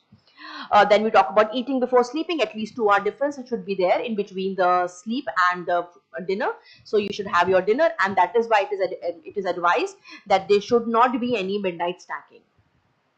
Midnight snacking has to be fully avoided because midnight snacking leads to when you're awake in the night, There is a hormone called gherkin which is released in the body, and gherkin is a marker, is a satiety marker. So basically, whenever gherkin is released, you feel more hungry. So that is why you would realize when you are studying in the night, you feel hungry and then you eat, which would tend to lead to obesity then later on. Then eating before sleeping, then practice mindfulness, relaxation techniques, lie in your bed, think about good things, think about good thoughts, that works well. And a bedtime environment, side of the bed, softer bed sheet, temperature control, all these things are luxuries according to me. Only 1% of the population can control the environment, rest everything is controllable, but environment is just 1% of the elite population can control the environment. Others, the rest 99% of the world is not able to complete this environment. So this is something which you can modify, but because of course the patients who can afford us means they have some money, so you can advise them, that means they can control their environments. Is everything okay here? Okay. So these are the few tips which can be given to the patients. Aim to sleep between 7 to 9 hours of sleep. Have a consistent sleep time. Exercise regularly. Avoid late afternoon, evening naps and long naps. Avoid light exposure of electronics near bedtime. Limit caffeine consumption in the afternoon and evening. Limit alcohol consumption. Avoid large mixed meals and unhealthy food near bedtime. Practice mindfulness techniques. Create a dark and a cool, quiet sleeping environment. Have a consistent bedtime routine. Refrain from the bed from non-sleep activities and use comfortable mattress and pillow in bedding. This is one of the most commonly used set of instructions which are given to improve the patient's sleep hygiene. Sleep hygiene, this is again a very good article which talked about a bibliographic review. So I've put in a graph there. If you have a look at the graph, you can see it. Can I move the cursor visible? See, these are the areas which have been found to be sleep hygiene component, which was supposed to be most effective in bringing about a result. And here you see caffeine is on the top. So most of the studies talked about caffeine. Then they talked about sleep restriction, which basically means decreasing the amount of napping. Even if you did not sleep in the night, do not sleep in the day. Then only you will be able to sleep in the night. Then they talked about alcohol. Then they talked about exercise, food intake, sleep timing, light, napping, noise, stimulus control, smoking, stress. Noise, I think, especially becomes a behavioral thing which was taught at the time when the child was born. A lot of children respond to noise more because they were kept in a completely silent environment when they were younger. So these days, pediatrician they tell you to not to stop the activities of the house when the child is sleeping, so that they get used to some amount of noise in the environment. So then there is stress, wind down routine, sleep medication, and comfortable bedding. Okay. Now another graph here that you see is some of the studies which have been conducted on these and what were the results. So most of the studies which we talked about were either two kinds of studies. One were observational studies and one are the longitudinal studies or interventional studies. So observational studies looked at the various behaviors. So first, what do you do and how is your sleep? Second, it was intervention was given and how is the sleep? That is how it was identified. So most of the things that were trying to control were eating before bed, if you see regularly, going to bed hungry, okay, drinking before bed, going to bed thirsty, drinking a glass of milk, eating breakfast, and maintaining a particular diet. These were a good set of ideas about diet which were talked about. Okay, so if you look at it carefully, it is important to look at the first component here. Eating before bed, how much time difference should be there is one of the most studied on factor as far as the diet is concerned. So precipitating factors for poor sleep are unique to individuals. We've already talked about it, that everybody is going to behave differently. And one of the important studies which was done by, this was a good study.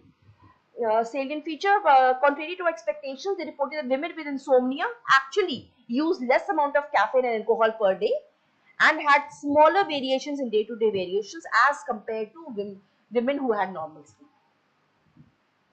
Okay. So this study is an outlier, you can say, but that is what they concluded on. Sleep precision approach. Okay, this is important because why we talk these days, medicine is also moving towards precision. Now, you are familiar with that idea that everybody's drugs are going to be different. How much mg you need will be different. It is going towards more precision. So sleep hygiene again is a precision thing. So you ask the patient about their routine and you advise accordingly. You don't give them the handout. You don't give them the handout. Okay, you ask them the problems, you identify the features, and you develop a sleep hygiene practice for these patients. So that is why the sleep hygiene practice should be individualistic. Now, most of the studies, just a little bit about the clinical conditions. So, most of the studies in insomnia have focused on stimulus control therapy, sleep restriction therapy, CBT, and the CBT one has shown to improve sleep onset, efficiency, as well as duration. Second set of condition is depression and anxiety disorders. Here also sleep hygiene studies have been done extensively, and here what has shown a good effect is okay, this is especially good when you're talking about these young adults, when you see the college students, most of your age group people that you are seeing these days with the sleep dysfunction, which are very commonly associated with aches and pains during the exam period. So in our clinic also we would see that the number of students coming into the clinic is going to increase during exams, and you would assume that because they're sitting for longer times, that is why they are having the pain. That you're sitting for long because of the exam, you're sitting and you're not getting up, so you tell them to go take a walk in between that, have a glass of water in the middle, but you fail to ask them about the sleeping routine, and you would find that most of them do not sleep well in the night. That is why their aches and pains are much more, because the pain perception increases because of that. Okay, so establish a regular wake cycle, use mindfulness and journaling, which becomes second important factor. Avoid social media, and CBT again has shown good results. Adolescents, maintain consistent sleep and wake. This is the primary see, the order in which it is mentioned is the order in which it has been researched upon and has shown effective. Okay, so here the most important thing is sleep and wake timings have shown to be most effective in young adults and adolescents. Then limiting caffeine and screen exposure in the evening. Educate about sleep importance. This population is one where education and advocacy is extremely important, because they take life as a part and parcel. Abhi kar lenge, baad mein theek ho jayega. I will modify it later. I will work on it better later. But they don't understand that the impact that the sleep is having on their health right now, some of them would be irreversible. Wheaton et al. Did a good study where they started school later times, and it was linked to a better sleep and academic success for the students. Then another study done by Gardner et al. They talked about reducing the screen time, and they found a lot of improvement in sleep as well as mood of the children. Then chronic pain conditions. Here again, here what is more important is decreasing the perception of pain. So that is why guided imagery becomes important just before sleeping. Progressive muscle relaxation. Then you're talking about maintain a comfortable sleep environment and tailor to the pain management which you're already talking about. Limit the daytime naps. Then CBT again showed good results, and as well as your behavioral interventions of bringing about a change and modification also brought about a good result. Older adults, again, it is understood that they should be having poor sleep according to us, and that is what they've been taught. They have assumed themselves that my sleep is going to be poorer because I'm older now. So once the body that means, you can tell them, you can actually assume that they have conditioned themselves to that phenomena. Okay, so avoid long daytime naps, establishing calming and predictable bedtime routines. And according to a study done by McCarry et al., again, light and behavioral therapy brought about a good amount of change. And according to Fung et al., environmental modifications brought about a good amount of change. Then these are SP's 5 good principles: value, prioritize, personalize, trust, and protect. This is what your sleep hygiene practice should be focused on, because this will vary according to your patients. So for value, you can find something else for patient A and it would be something else for the patient B. Similarly, prioritizing times. For a student, maybe studying is a priority. For someone who's working on the laptop, maybe using the blue light is not a choice, it's a compulsion. Someone who's a night shift worker, it is a compulsion, you cannot modify that, so the variation has to be done. That's why I said there is no set sleep hygiene practice. It has to be modified according to the individual. Then you talk about personalization, then you talk about trust issues, and you talk about the protection. So these are the basic 5 principles that you're going to advise in good sleep. So summary of the clinical strategies. Sleep hygiene practices can be practiced across clinical population. It is not focused on any one single group. everybody should be taught. As a clinician, you should be teaching it to all your patients. CBT1 is foundational for insomnia and chronic conditions, because there you're looking at more behavioral modifications, so CBT plays a good amount of role there. Then daily routines, screen time restrictions, light exposures are important, and behavioral interventions improve both sleep as well as other conditions. Assessment, now we talk about, there is a good assessment method which is known as SHI, which sleep hygiene index, which talks about the measurement of the sleep hygiene practices. It gives you basically a score. As predicted, the strongly related to sleep quality and moderately related to perception of daytime sleepiness. And the good part about this index is that you can actually use this index to give you a value which should improve or decrease based on the intervention that you have given. Chronotype. This was a good study which I just wanted to speak to you about, that everybody that you are saying that if you are an owl or a lark, you are supposed to be in a certain time. But there was a study which was conducted which found that evening chronotype was associated with a decline in academic performance in the high school. When they went to college, it declined even further. But when they were modified, when they were behavioral changes and they were converted from night owls to clerks in the last year, they showed an improvement in the grades. So that shows two things, that A, it is modifiable, B, it can be related to the other things also. So sleep hygiene specific population, students, manage screen time and routines. Shift workers, sleep environment and light exposures become important. Elderly, consistent routine and reduce napping. These are the three factors with specific populations when you are dealing with.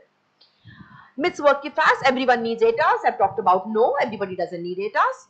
Alcohol helps in sleeping. Alcohol doesn't help in sleeping. It actually brings about a decreased quality of sleep. It brings about, rotates more in REM. Non-REM quantity decreases because of alcohol consumption, and losing consciousness because of excessive alcoholism is not going to sleep. I can catch up on weekends. No, sleep debt is there. Sleep debt can be covered a little bit on weekends. I'm not saying you cannot, but the effects of debt cannot be covered up completely. Snoring is harmless. No, snoring is never harmless. It means it is associated with an underlying pathology which needs to be diagnosed. Watching TV scrolling helps to relax. No, it increases your level of excitation.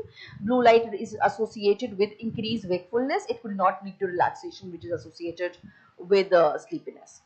And napping is always good. No, napping for a certain duration is good, but more than a certain duration of time would lead to a decreased sleep in the night. Older adults need less sleep. No, it is not the case. They would need good amount of sleep. Again, might be a little lesser, but according to the geriatric studies, they need again 7 to 8 hours of sleep is needed by elderly also. So building your sleep plan, if you want to bring about a change in the people around you, if you want to change the patient population that you are dealing with, you need to bring about a change in yourself also. So as physios, we should exercise, we should maintain our health. Similarly, if you're talking about a sleep physio, you want to become, at least work on that particular area, there are certain things that you need to bring about in your system also. At least start with 2 to 3 changes which you can bring about. Track the results for 2 weeks, because again, 2 week itch it's actually there. If you're able to maintain it for 2 weeks, 3rd week would be easier and 4th week would be a pattern. And adjust as needed, and stay consistent with whatever you're talking about. So quick self-check. Do you actually feel refreshed? Feel sleepy within 30 minutes of getting up? Wake up more than once in the night? Or do you consider maintaining a sleep time, if that is the case?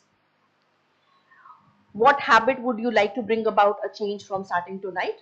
Just think about it. You can also discuss with your patients like that, and after you've spoken about everything, you can reflect with them and sit down and tell them that, okay, this is what I've taught you. Tell me what you're going to change today. There are certain things which are short-term goals.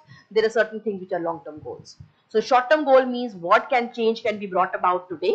Write down it and commit for it for 1 week, and let's review it after 1 week. So like that, you can bring about smaller changes in the behavior in the patient. That's all. Okay. Any questions do you have? Any questions? Thank you. Huh.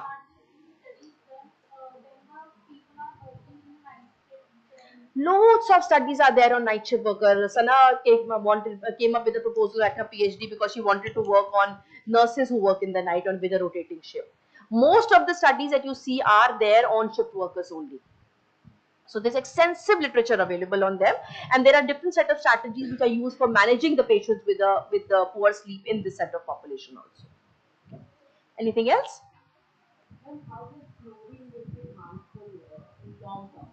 So snoring is associated with one of the factors of OSA. It is associated with OSA also, and it basically, yes, those patients should be checked. Those patients should definitely be checked that why is the snoring there, because you're not supposed to be snoring at all. It is not that amount is more, less, noise is less, more. Those things are immaterial. Snoring is not normal. So you need to identify that and you need to be assessed, and that needs to be checked.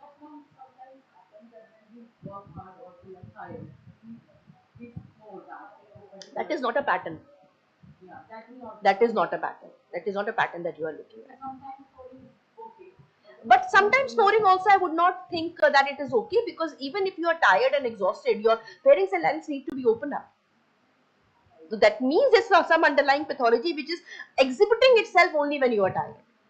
So that is, it is not normal to have it, but I would say that it doesn't require immediate intervention. Immediately, I don't need to work on it, but you should be working on it, because it might lead to a problem later on. It might get converted into another condition later on. So assessment should be done. Yes. Hmm. No, snoring itself is a sleep disturbance.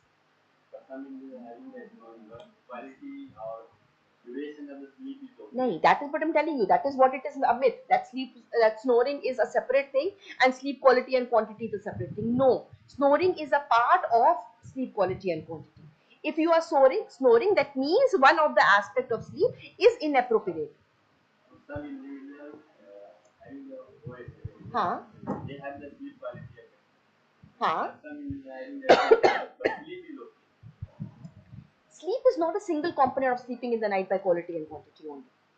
Sleep is also associated with snoring being a negative factor which is affecting. So that what you are selling is that sleep quality and quantity are two separate things, and a regular sleep is something else. No, all three are together. For you to be having a totally healthy sleep, quality, quantity, and other aspects have to be restricted. So even if you're telling me that if a patient is snoring but is able to sleep 8 hours, I am fine in the morning because I'm able to sleep 8 hours. No, snoring itself is a pathological condition which needs to be worked on. Yes. No, no sleep apnea. Period. No sleep apnea. No sleep apnea. Zero. Sleep apnea is not a part of the normal physiology of sleep.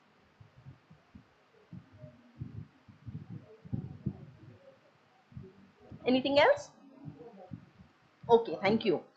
ये मेरा नहीं है, मेरा phone कहाँ है? ये तुम्हारा है, अच्छा.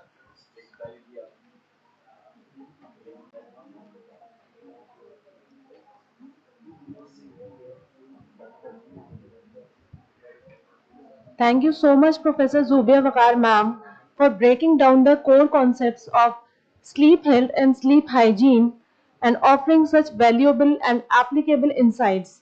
It's clear how essential these strategies are for both practitioners and patients. It's time now for a short break. Please refresh yourselves, take your coupons along, and be back by 11:50 a.m. Thank you. The tea is right outside.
move on to the next session where we will be exploring the intricate world of objective measures of sleep. We will also be exploring types of sleep studies and the theory behind polysomnography. This session will be led by Dr. Christina Franz, ma'am. So let's get up for this fascinating lecture. Thank you, ma'am.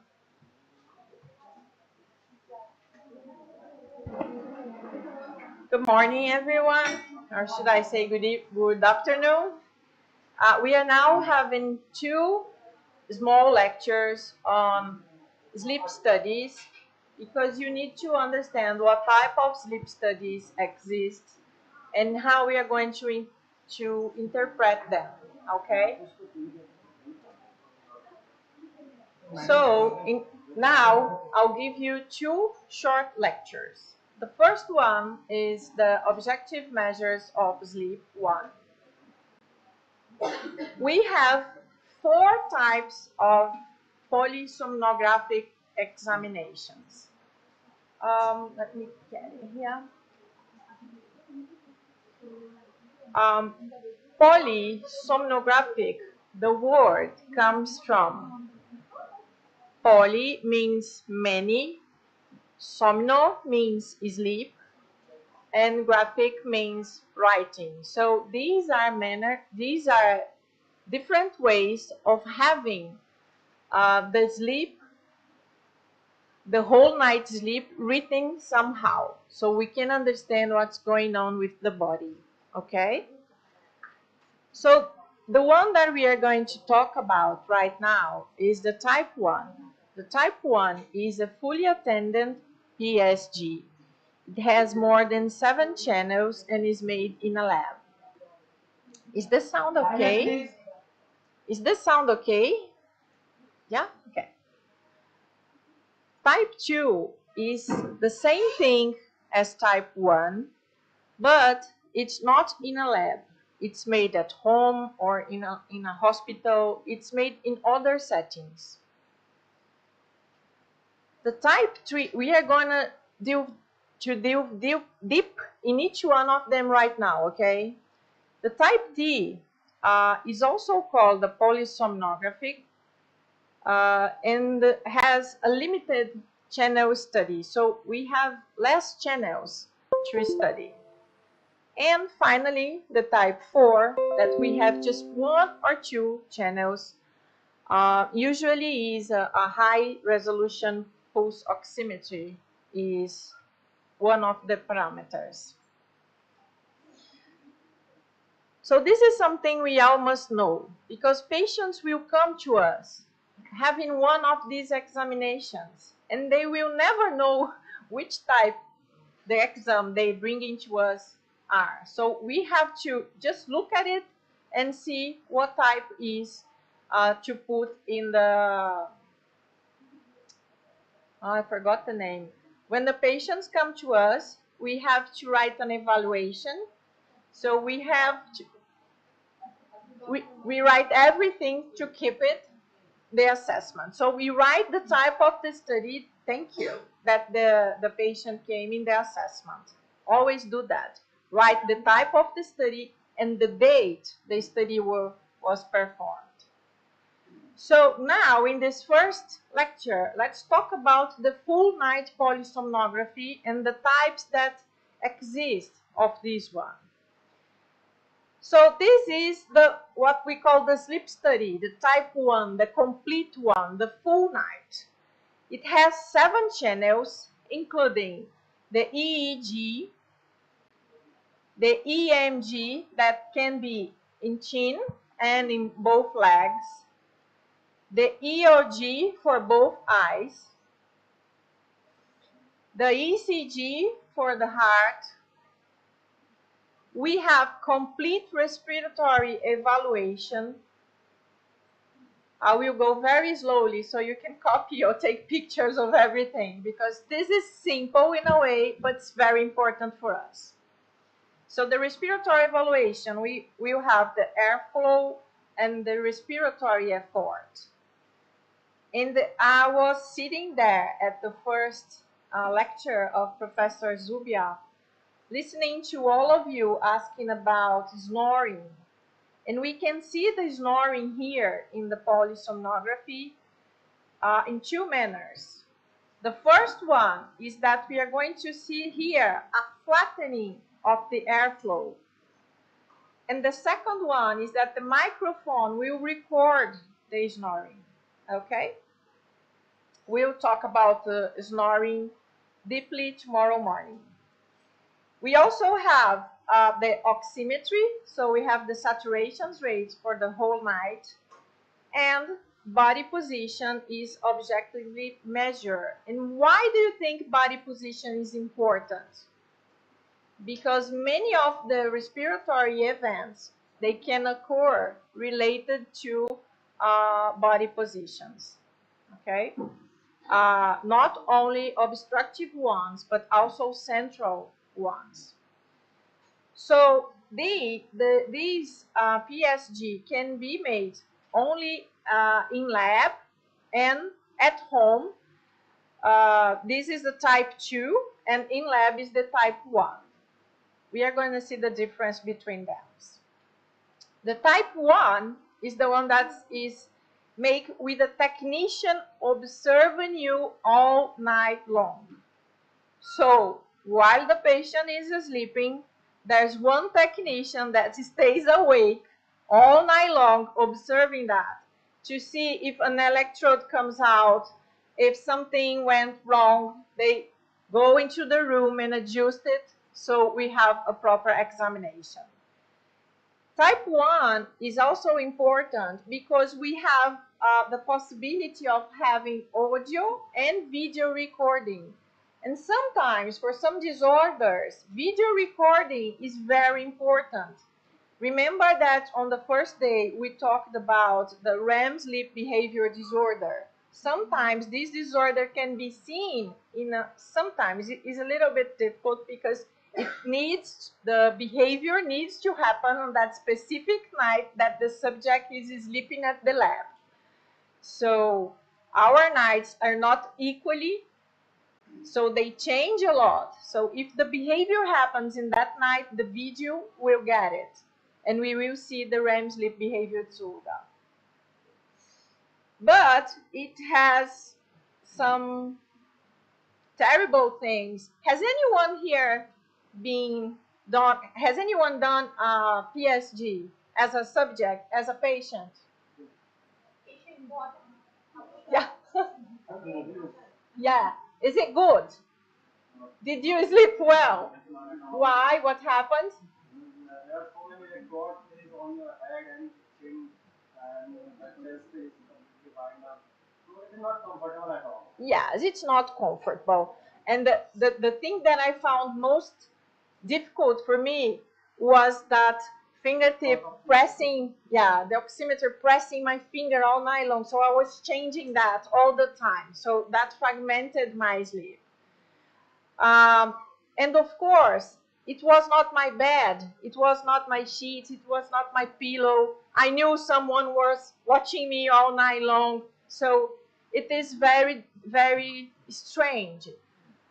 Sometimes patients tell that they don't sleep well because of different environment. But I've heard many patients say, oh, that was the best night of my life because they were out of home, out of husband, children, dog, and everything.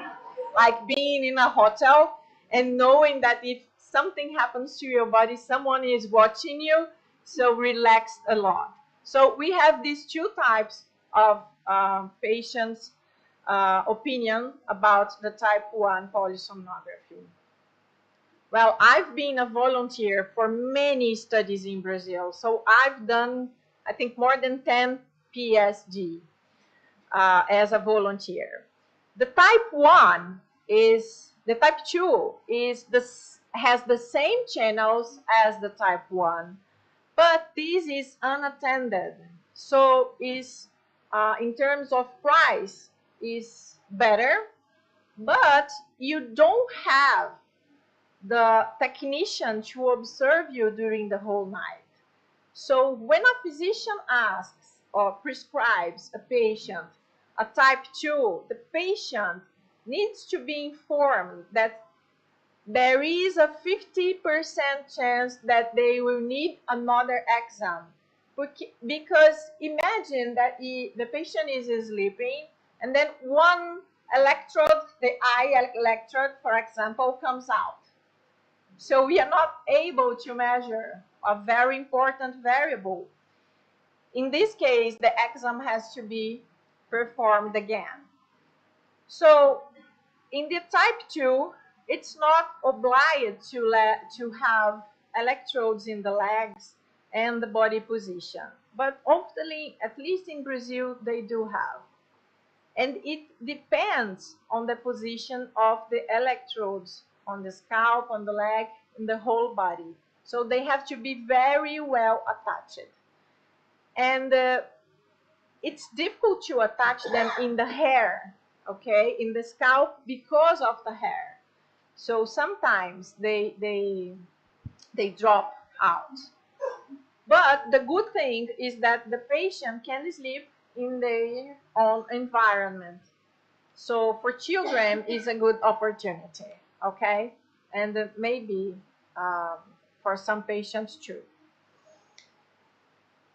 Well, this examination, the polysomnographic, has higher costs, can be interfered by many artifacts. It has a huge variability between the nights. And we can also have this laboratory effect. That's exactly what he said. Maybe the patient sleep well at home, but when goes to make to perform the PSG, the patient will say, it was the worst thing in my life. What are these many electrodes and things like that? So it might not reflect, and in the majority of the case, it doesn't reflect the perception of sleep of the patient. But it's interesting because we have the full screen of what's going on with that body during sleep, okay? But one thing is kind of very important. We treat the patient, not the PSG, okay? Because many times my students come and say, oh, this PhD, this PhD, that, and I said, okay, and the patient. So you will find, as I said before, different complaints that doesn't match to what you see in the PSG, okay? So PSG is the gold standard evaluation for sleep. In Brazil, physiotherapists can prescribe a PSG, but as I told you, I happily encourage everyone not to, because we need to have a physician together. So the first variable is the EEG. The EEG is able to get if you're waking or if you're asleep because of its waves. And then we have all those sleep stages that we talked about. These two stages, REM and non-REM, and N1, N2, and N3.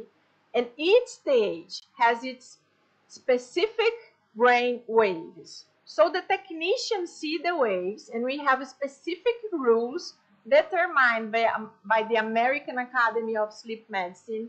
And the technician can read these waves and create a final report that the physician signs, okay? So we have the position of the exactly position of the electrodes in both sides, and then we will have these brain waves. So in this brain wave that you see here, that a quickly one with a high frequency, small amplitude, is like we call the alpha wave, okay? That is very, very present when we are awake, like now. For you, I might be having some slow waves here because of the jet lag thing, but you, for sure, are having alpha waves. And maybe we also have some beta waves. When we enter the N1 sleep stage, we have a mixture of alpha and beta waves. So we see that our brains starts a little bit to decrease the frequency and to increase the amplitude of these waves. We can see it here and here. When we enter the maintenance stage, that is the N2 sleep stage, we have those grapho elements, the microstructure of sleep, that as we call, that are these bursts called the sleep spindles, and these key complex. They are both related to a deep sleep and related to losing the senses of our body. Okay, they are very important for dream itself. So we have a mixture of all these waves in this stage. And when we enter into N3 sleep stage, we have high amplitudes of these waves, and they are very low. So our brain becomes, in a way, with low waves. That is why it's called slow wave sleep. And finally, REM sleep. See how it looks like. The waves looks very like when we are awake. So here we have very quickly waves with higher frequency and low amplitude. Okay, so this is something that we must know. So when he performed his polysomnography, he was looking like this one with lots of electrodes in it. So he had electrodes in the eyes, in all over the scalp, in the heart, sensor for body position, a belt for body movement, a belt for abdominal movement, the thing that was annoying me in my finger, and also electrodes position in the chin for diagnosis of sleep bruxism, and in the limbs for diagnosis of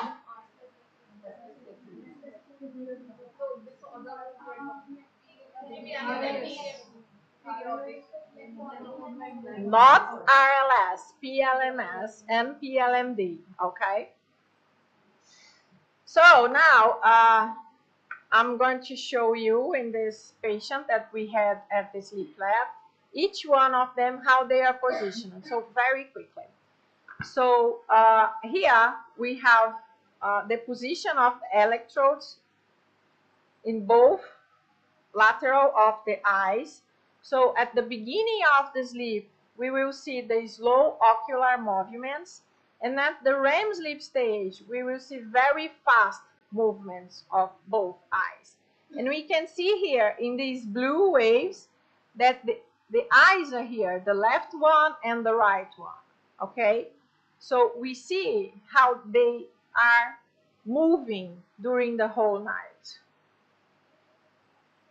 Then we have this nasal cannula that I'm sure many of you are very familiar with, and it's placed on, into the nose, and it serves to diagnose hypopneas. We are talking about that tomorrow, but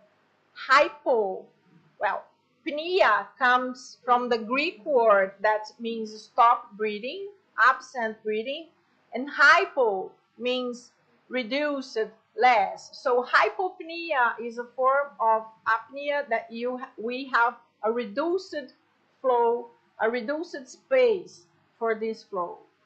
So here with the nasal cannula, we have this curve narrowing of 30% that must be associated with a drop in 3, and sometimes they say 4% of saturation and awakening. So these variables are not analyzed alone. They analyzed in a collective of variables. So the variables are analyzed all together. The apnea, stop breathing per se, needs to have a 90% of narrowing of the curve, and is usually seen in the temperature sensor that we can see here. Sometimes we have only the nasal cannula, and sometimes we can have this thermistor. Then the pulse oximetry that stays on during all night will, of course, detect the saturation. And here we have the belt, the abdominal and the thoracic belt, to detect the respiratory effort, because this is something that we can distinguish if if the event is a central or an obstructive apnea. So how do we see this difference in the thoracic belt and the abdominal one? When we have obstructive sleep apnea, does my thorax and my abdomen moves? Yes. They move? Yes? You sure? I stop breathing. I will stop breathing. See? They don't move. Okay? So when I have obstructive sleep apnea, these belts show no movement. When I have central sleep apnea, the brain stem stop breathing, stop signaling the breathing. But I do have this effort. Okay?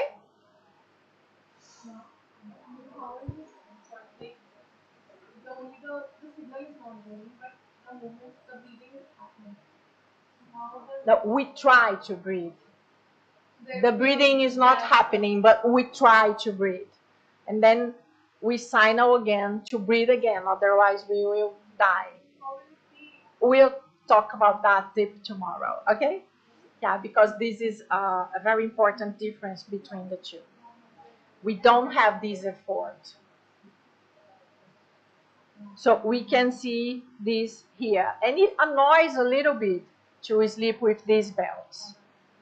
Also, patients complain of turning to the sides because all of these electrodes and belts.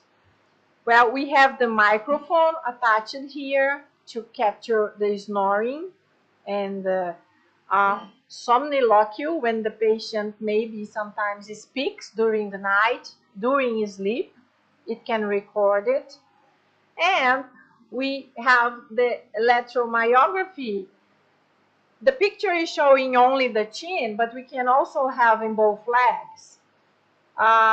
It gets all the movements of these muscles during the sleep, and is used to diagnose the movement disorders that happen during sleep.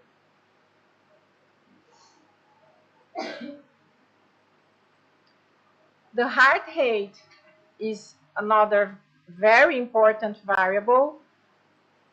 And then we have the body position sensor, that is attached in one of these belts. So the PSG examination, it involves basically 3 huge steps. The first one is preparing the patient to make the exam. And then we have the overnight monitoring, or in case of type 2 study, the patients go home and then come back with the device. And then we have someone reading and scoring this examination.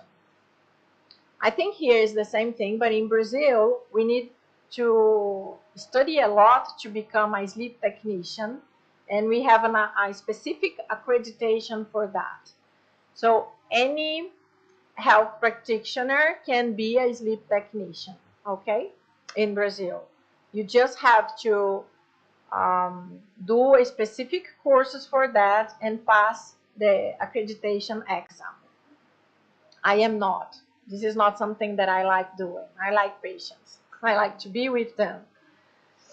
But I need to know a little bit of these things because sometimes we see different things in the examinations and then we call the physician, we call the technician to discuss.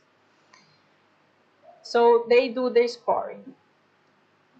And here I brought some measure variables just for you to see the EEG, how it looks like. For example, an arousal.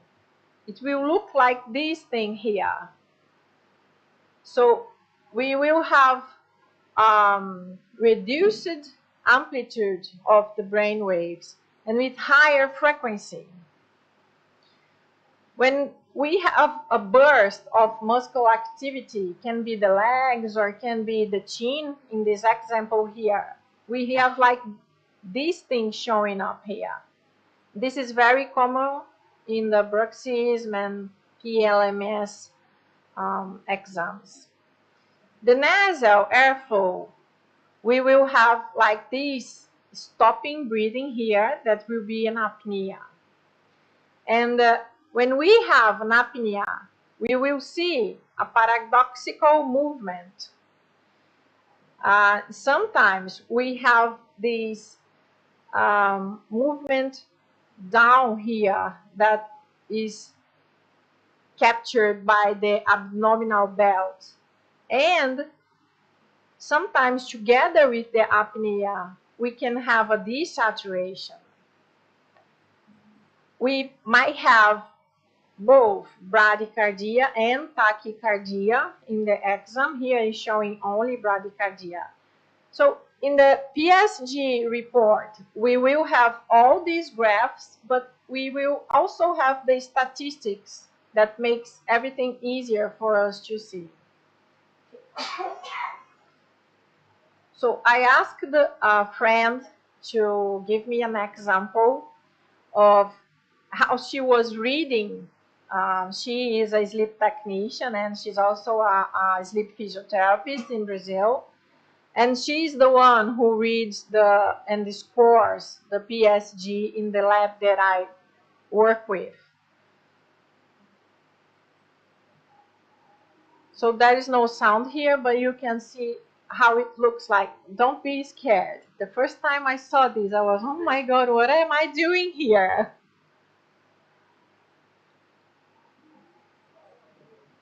She's scoring. So she goes through the whole night in these things that we call windows and see how everything is going on. Just stopping a little bit to show you. Okay, here, for example, what we have here in these black ones are the brain waves, okay?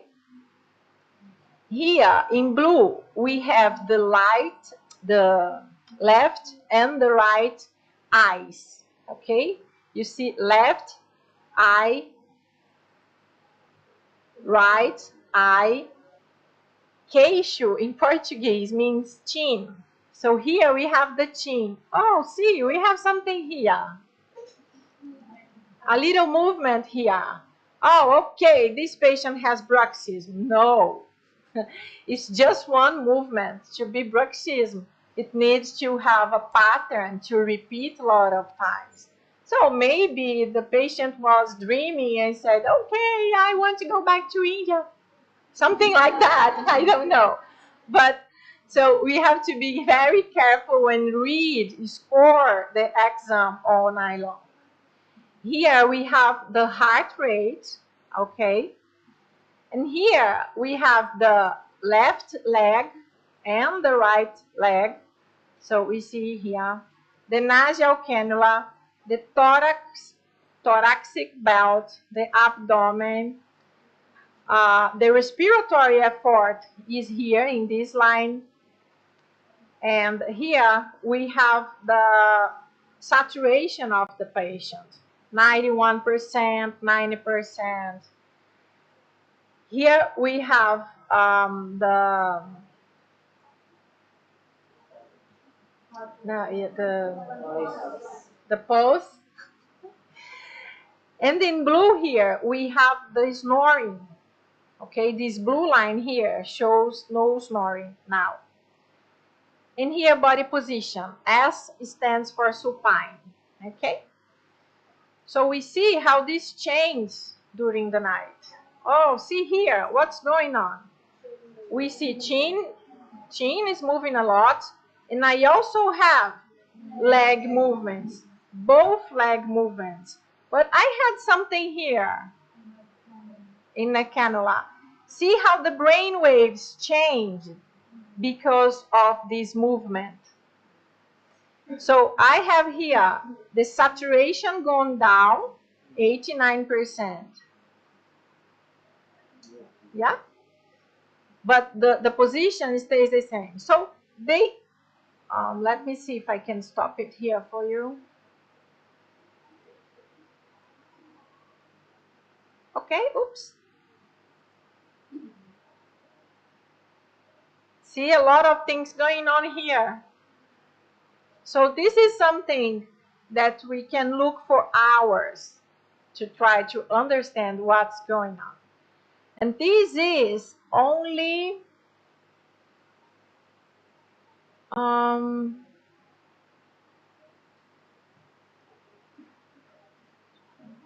20 seconds of the whole night. So what you see now is only 20 seconds. So the PSG technician see the whole night. So imagine how many seconds they see.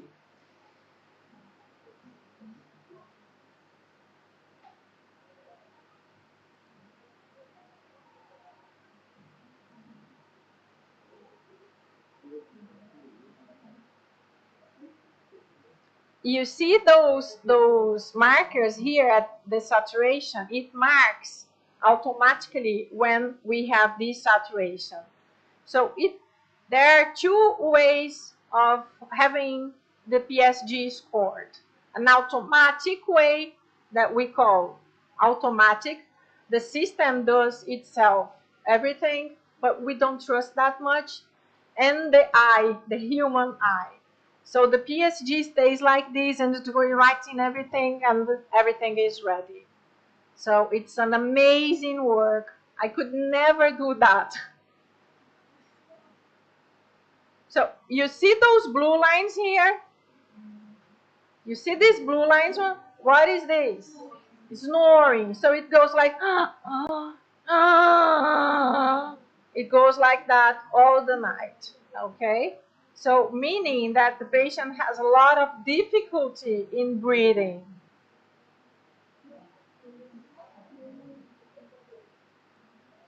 Oh, sorry.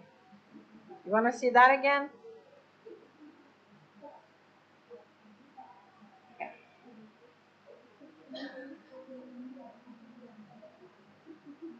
And she stops the window to click to see something else.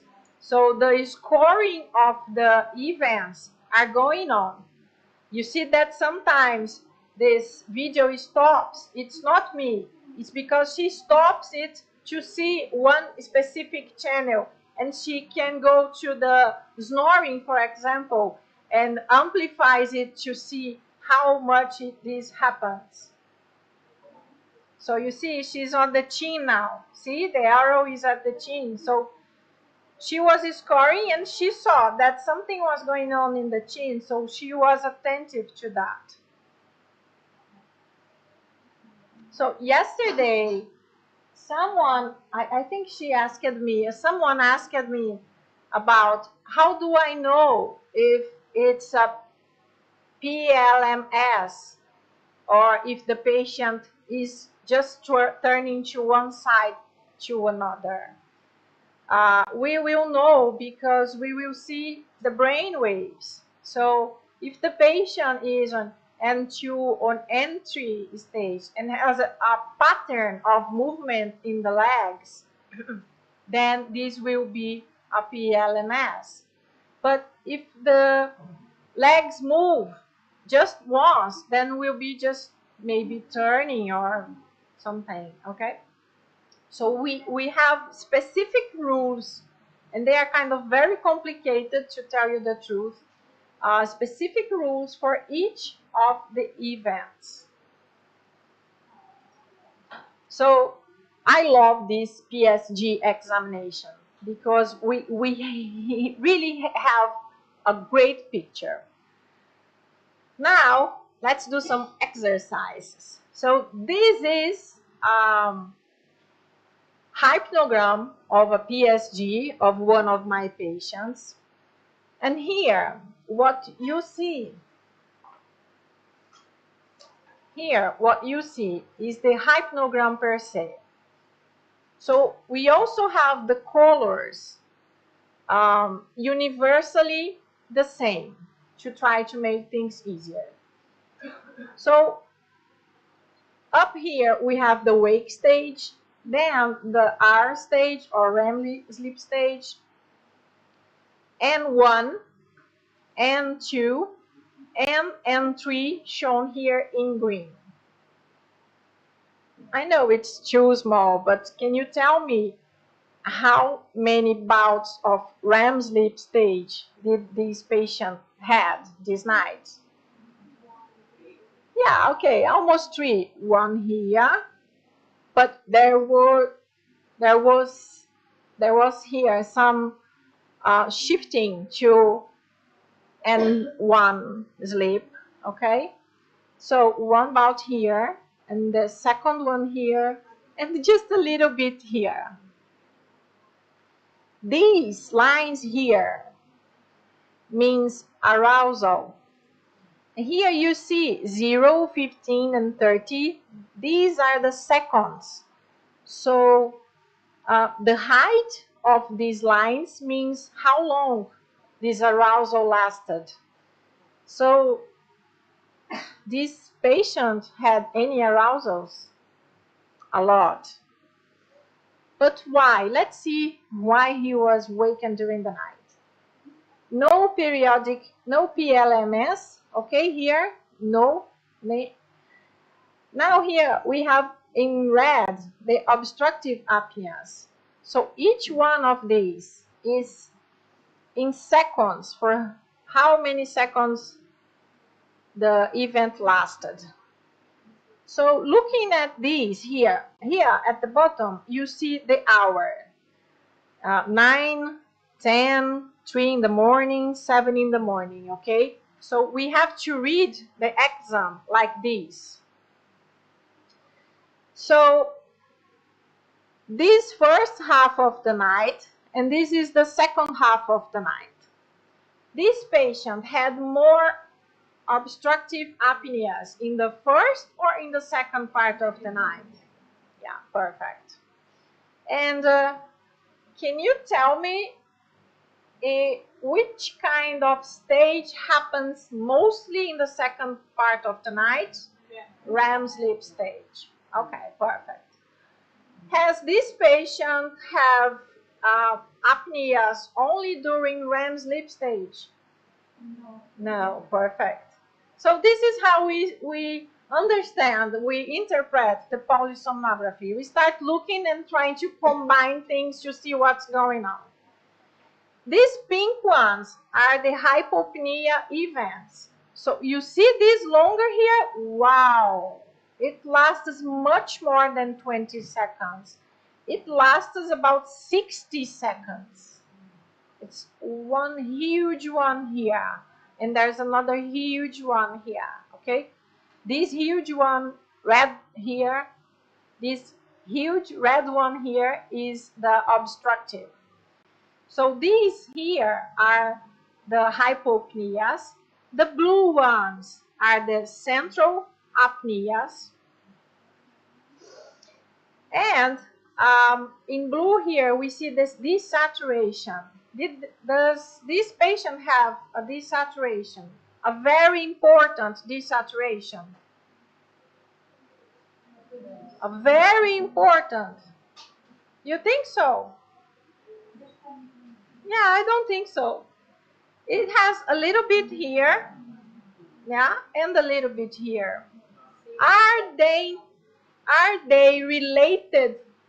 Are these desaturations related to any specific sleep stage? Looks like, yeah. So we see the desaturation here, and when we go up, we see REM sleep stage here, and we see a lot of hypopneas here.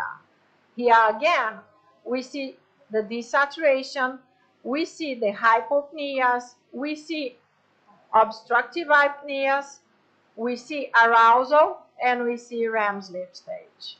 So tomorrow we are going to discuss what happens to the airway during REM sleep stage. And how is the heart rate? Is it functioning properly? No. I say to my patients that when they have a respiratory event, it's like their body wants to sleep, but the heart wants to run a marathon. But it's not a good marathon that the heart goes in a very good way. The hearts go very fast and then stop, and then go very fast again and then stop. So it's something that with the years will of course damage the heart. And here we have the posture. So supine, prone, and turning here to the left, okay? So this patient was almost all of the night in supine position. This is another thing that is completely understandable, because during the PSG examination, because of lots of things, patients sometimes are afraid to turn to the sides or to adopt their preferred sleep position, because they are afraid something else is going to drop off or something. So patients say, I slept very bad because I stood still all night long. So this is a common thing that you will see. So when a patient comes to me, the first thing that I like to see is this whole picture. I always tell them, this is the picture of your sleep. And I explain through this. I explain this to the patients. I go through these variables just like we did here. I explain this to them.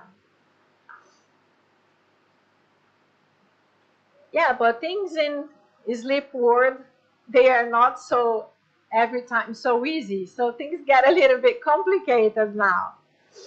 We have this type 1 PSG, but we also have different montages, different ways of this PSG. So this one that I just showed you, we call it basal, baseline, is a basic one, is a picture of how the patient sleeps.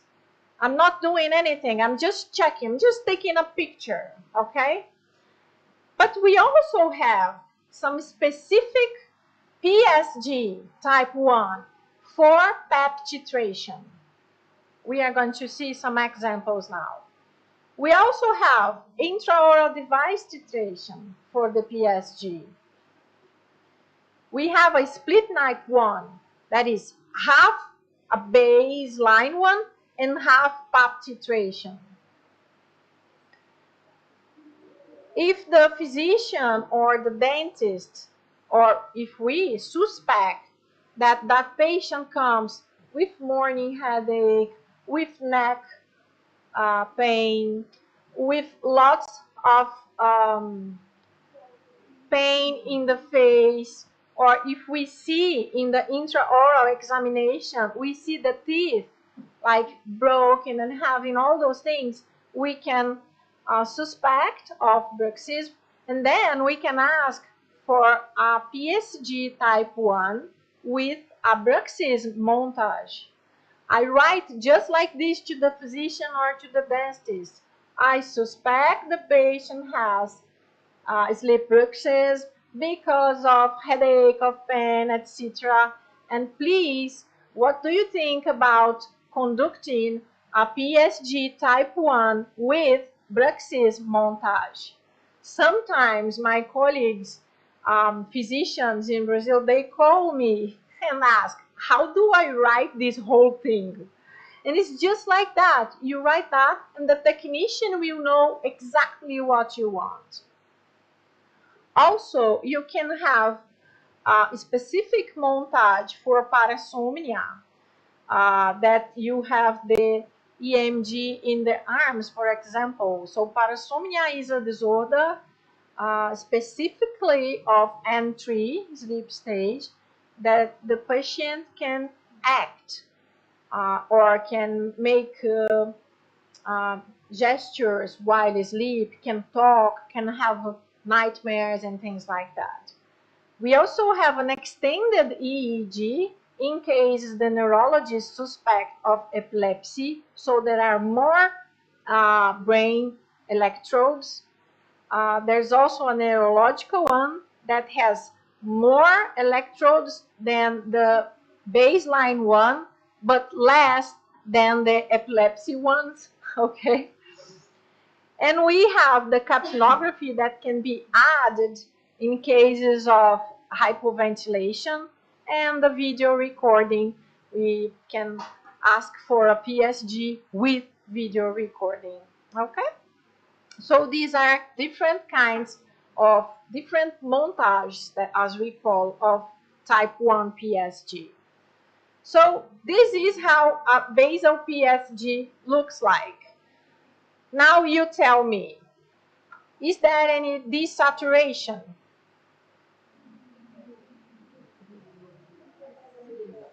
A little bit here at the end, okay? Are there any increase in heart rate?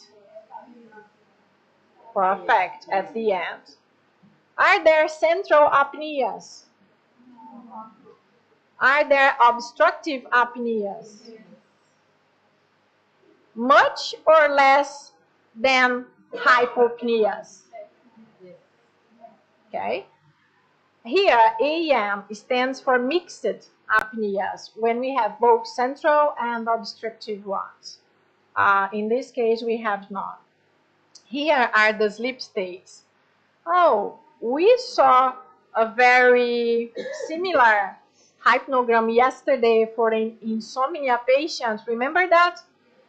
But if I look to this hypnogram, does this mean that this patient has insomnia?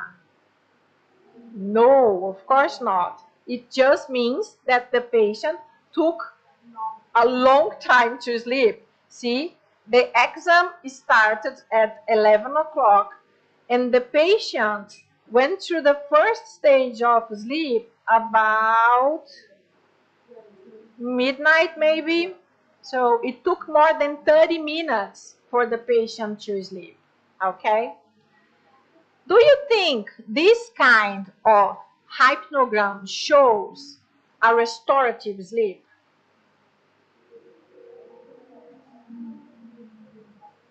Okay, who thinks this looks like a restorative sleep? Raise the hands.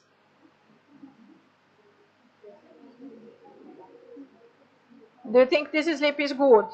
Is restorative? No, the opposite. Yeah. So this, we can see here that a lot of shifting the sleep stage during the night. This is no good. Then we can see here that are a lot of awakenings during the night. So you see here about 1 o'clock in the morning. There is no sign here. These are the signs for awakening. So the arousal. So the patient was awake here. That's because there is no arousal showing here. This patient had many arousals during the night. We can see here, and they were longer ones, okay? And the patient also was turning supine to the right side all night long. So this is a patient who has obstructive sleep apnea, mainly because of hypopnea events, okay? So what we have to do here, how do I treat this patient? Okay, how do I treat? Maybe you don't know this answer yet, because we are going to talk this about tomorrow morning, but do you know that we have to treat this patient? Okay, what are we treating in this patient? The respiratory events. So we have to treat the hypopneas and we have to treat the apneas. Okay, so imagine that both are treated. Okay, there is no hypopnea and no hypopnea, no desaturation, the heart rate is going well. What's going to happen to this hypnogram here? Will it change? Yes, it will change. So changing the sleep architecture is our main aim. And we are going to change that by helping the patient to sleep better. Okay? So if the patient has a very good sleep architecture, all the sleep functions will work properly. Okay? So this is another one. You tell me. Someone raise the hand and tell me what you see for the whole thing. In 2 words. Okay, not 2 words. You can tell more words. You want me to go through this again with you, or you can do it by yourselves? Okay. Okay, just one at a time. There are more hypopnea, like the last one. There are some obstructive events. Yeah, it looks like this patient desaturates more than the last one, at least in the middle of the night. The heart rate doesn't vary so much as the last one, but it varies a little bit, but during all night. So this is another very important thing. Yeah, more REM sleep. Yeah. Stayed awake here at 4 a.m. in the morning. You see the E here? E means left. Okay, so this patient turned to right and turned to left. No, no right, just left. Supine position and left position. But this patient had something that you haven't seen before in a PSG sheet. This is in Portuguese, that's why I'm translating to you. This is leg movements. So this patient here, in this dark red, has PLMD. Okay? So this is how the PLM disorder will look like. Okay? You see that this PLM disorder is somehow related to the respiratory events. So in this patient, we would first treat the respiratory events and then address the PLMD. Okay, so this is another one. A lot of desaturation. The heart goes crazy. Lots of apnea. Yeah, poor patient. Okay, this patient here is at a huge increase in his life. So this here needs immediately treatment. Okay, so you see the desaturation much more all night long. These events are so big. You see there is no sleep here. You see all the time the patient was awakened, having lots of arousals, turning around all the time, and having very, very poor sleep. Almost nothing of REM sleep stage, and see no slow wave sleep, nothing, zero slow wave sleep. Can you imagine how are the muscles of this patient?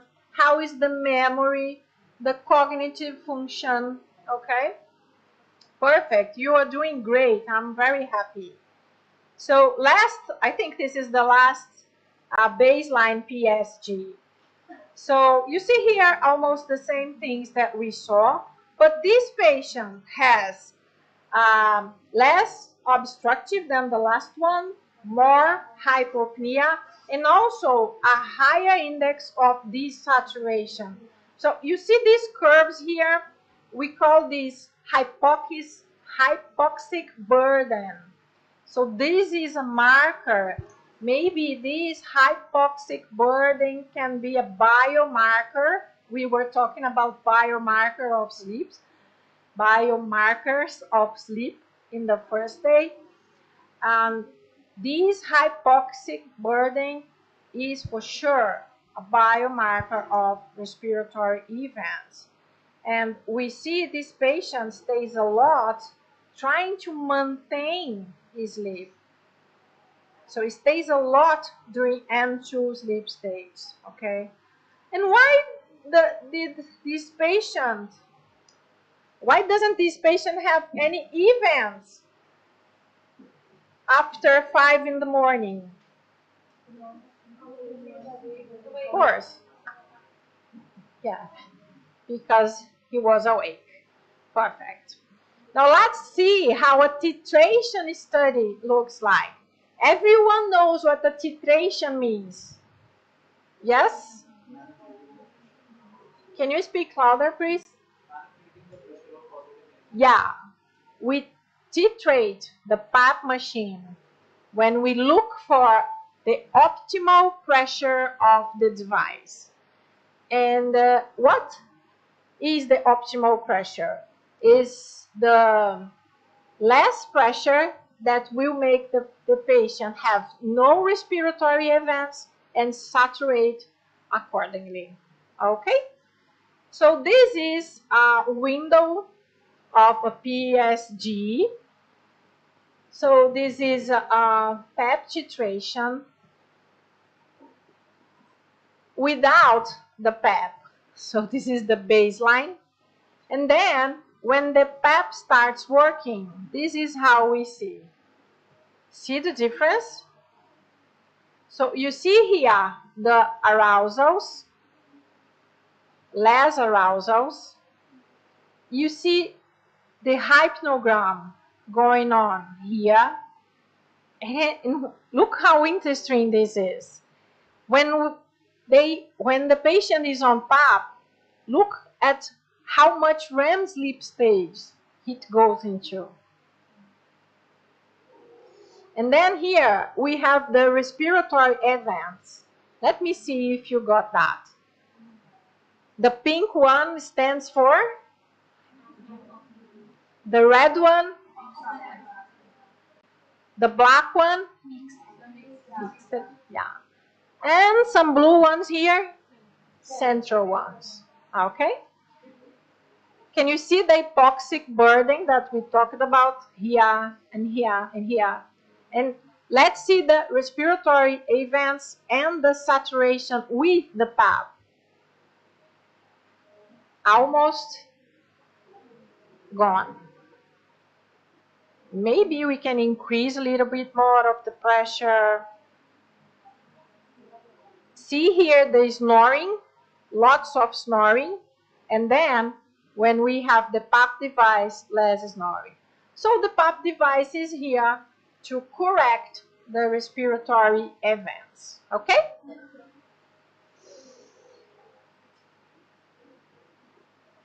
I showed you the before and after hypnogram. Now I'm showing how is the PEP titration done in one night, okay?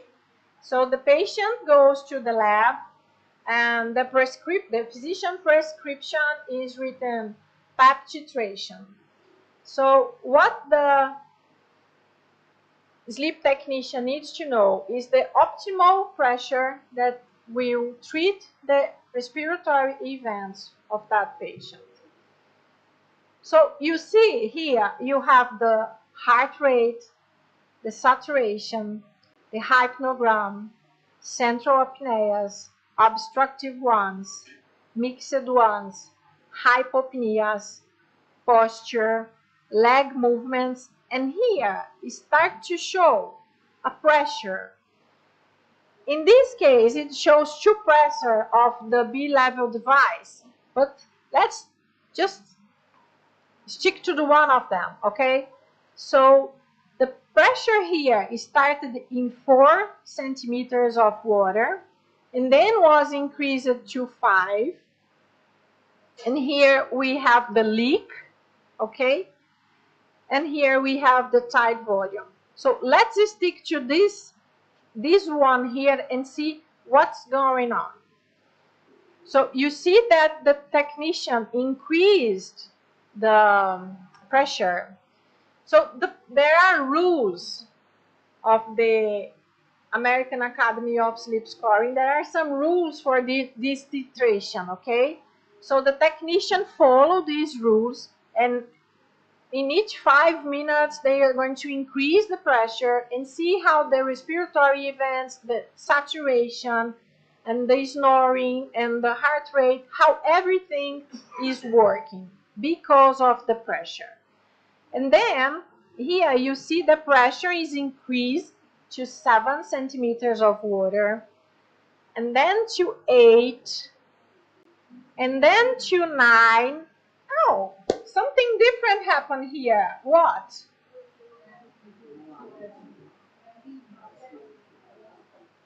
See the difference? So when the pressure was 9, the patient is at the same position. The hypopneas, they start to disappear. The apneas disappeared. The patient deepens the sleep. The desaturation starts to be okay again, and the heart takes some time, but it starts to be in a flattering curve. So the pressure was increased to 10 centimeters of water, and we see again, when we see a hypnogram of a patient with this REM sleep stage, huge ones, see, it's 1 o'clock in the morning, 2 o'clock in the morning. But did I say you that REM sleep stage occur mainly in the second half of the night? So what's going on here? We call it REM sleep stage rebound. It means that the patient is so tired for such a long time that when it gets the opportunity to deepen the sleep, it does it immediately.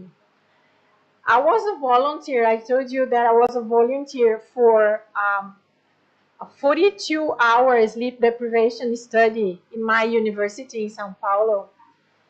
And guess how long I took after these 42 hours of sleep deprivation that I had to take care of my friend. Guess how long I took to enter in my first REM sleep stage? Less than 1 minute. I remember I was there and the technician was putting all the electrodes, and I don't remember the technician leaving the room. I was so exhausted that I slept immediately. So that was very, very funny. So I had a huge REM sleep stage right at the first minute of my PSG. And now the pressure was again increased to 11 centimeters of water. The PAP device works from 4 to 20, but 11 is something huge. It's something that it's quite different. You feel the pressure of the air coming through. So the patient was okay with 11, and we see lots of REM sleep stage, and lots also of this green one is the slow wave sleep. So it's trying desperately to catch up sleep. And sometimes we have these reports, and we go like, I always try to treat my patients with the less pressure that I can. So in this case, I would look to this hypnogram and say, maybe 10 centimeters of water is okay, isn't it? It looks like. But why this report is telling me to use 11, to set the device at 11? Because there is something that I cannot hear in this exam. Maybe with 10 of pressure, there was still snoring or a little bit of noisy of the airway. And with 11 centimeters, this is gone. So when you have a titration saying, put 11 centimeters of water, please just put it, okay? Because when I started, I always put it the last one because I didn't want them to, like suffer too much because the pressure is annoying. And Hypovolemic also reduces at 11. yeah, now I use 11. I go exactly for this one. I'm not sure I understood your question. So you were asking about that, why didn't you say? So I said that hypovolemic also reduces at 11. Yeah. In this case, yes. Yeah, in this case, yes. But sometimes you see everything resolved with 10 or another number, okay? And when I saw that everything was resolved, I used to put the prior, the lowest one. But I didn't know about this snoring that is not showing here. So if the technician tells you in the report that 11 is the number, what I'm saying is that you just have to follow this, because I didn't and I learned, okay? So, coming to an end, we are seeing now a different montage of polysomnography. So this is called split night PSG. And split night stands for half of the night is a baseline PSG and half of the night is a PAP titration. So here we can immediately see that until 1 o'clock in the morning we had the baseline. So we had desaturation, we had turning to the patient in N1 and N2 sleep, trying but not getting REM sleep, lots of obstructive supine position. And we see that the patient was wakened here during the night to put the PAP device and put the mask, and it took more than an hour. So this was difficult for the patient. We can see this here. And then the pressure starts to increase, and we see the same thing that we saw in the last one. The apneas are not appearing anymore. Hypopneas start to disappear. We have a flattening of the saturation. But see how the heart is. The heart is saying, what's going on here? How can I function properly? I'm used to run a marathon during the night. How can I rest now? Oh my God, is it possible for me to rest? Some things like that, okay? So this is a split night PSG. What do you think about this examination? Remember that I told you that the first half of the night we usually get slow wave sleep, and the second half of the night we usually get REM sleep. So this is a thing for split night examinations. It's good when the patient doesn't have the time or the money or can be treated, need to be treated very quickly, okay, then a split night will suit. But split night is not foreseeing the baseline. The first idea of this examination was that we could see the baseline and the PAP titration during one night, but this is no truth. The baseline here is the baseline only for the first night, first half of the night. The second half, that is also extremely important, is not shown here.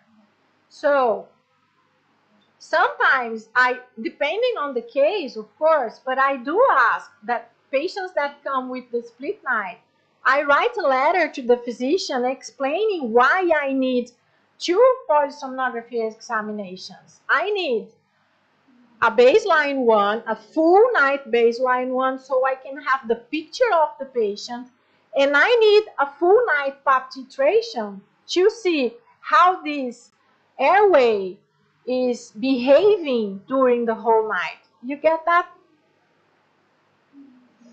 So this is another example of the PAP titration, the split night, and this is the baseline, and this is the PAP titration. You see that the pressure here goes up and up and up until 15 centimeters of water. And when the pressure gets higher as 12 centimeters of water, a different kind of apnea appears that is mixed, that stands for obstructive or obstructive hypopneas, so obstructive apneas or hypopneas plus central ones. So treating patients with PEP devices are not very easy because depending on the pressure, you're going to treat an obstructive event, and as you get higher pressures, you can develop central events. So I say to my patients that I'm always in the middle between central events and obstructive ones. If I try to increase the pressure to eliminate the obstructive ones, in some patients, I increase a lot the central ones. So these cases are very difficult because we have to choose in which way we want to go. And this is a disease called treatment emergent central apneas. That means that the central apneas are developed because of the treatment for obstructive apneas, because of the PAP treatment.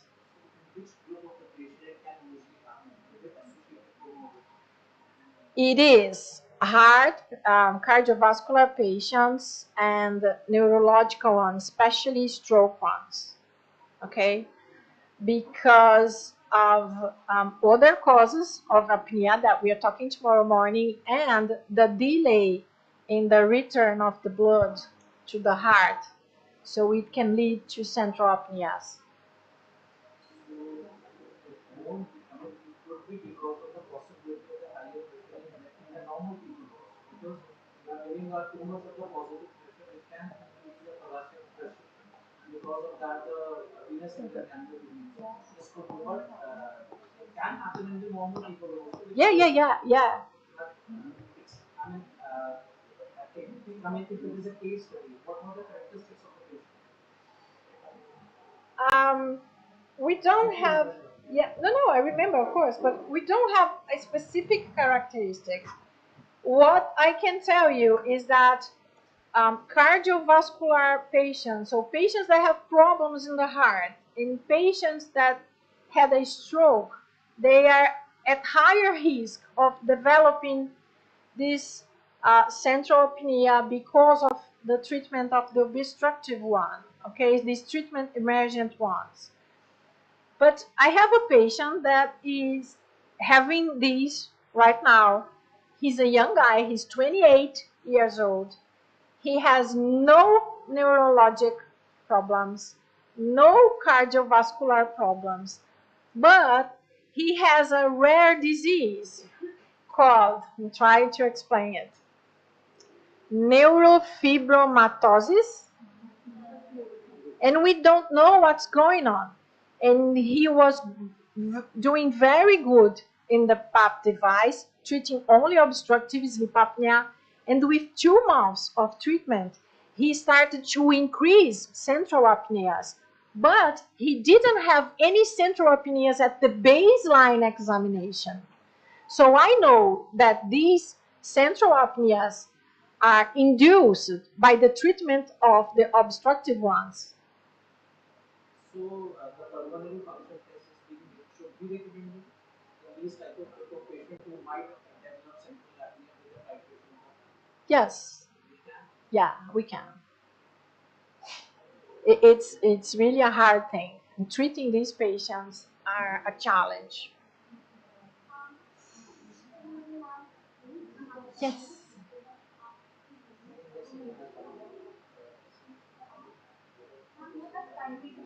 Okay, speak it louder. Can you use the microphone so I can hear you? Ma'am, we have tried in the patient second half of the cycle. Audible? Yeah. Ma'am, we have titrated the patient second half of the cycle, and we are seeing that the inspiratory and expiratory pressure is equal in both ways, IPAP and EPAP. So shall we always use, shall we begin from the CPAP only, like that is continuous positive pressure? In IPAP and EPAP pressure is equal. So my Yeah, doubt is, here, just a second. Here, the IPAP and EPAP are the same because this is a CPAP device. CPAP device, okay? yeah, ma'am. If we were titrating a B-level device, then they would be different. So, ma'am, my doubt is maybe the patient has their inspiratory effort or expiratory effort. Maybe there is variance in inspiratory and expiratory. So, shall I always start with CPAP only to check the REM stage? Yes, normally, yes.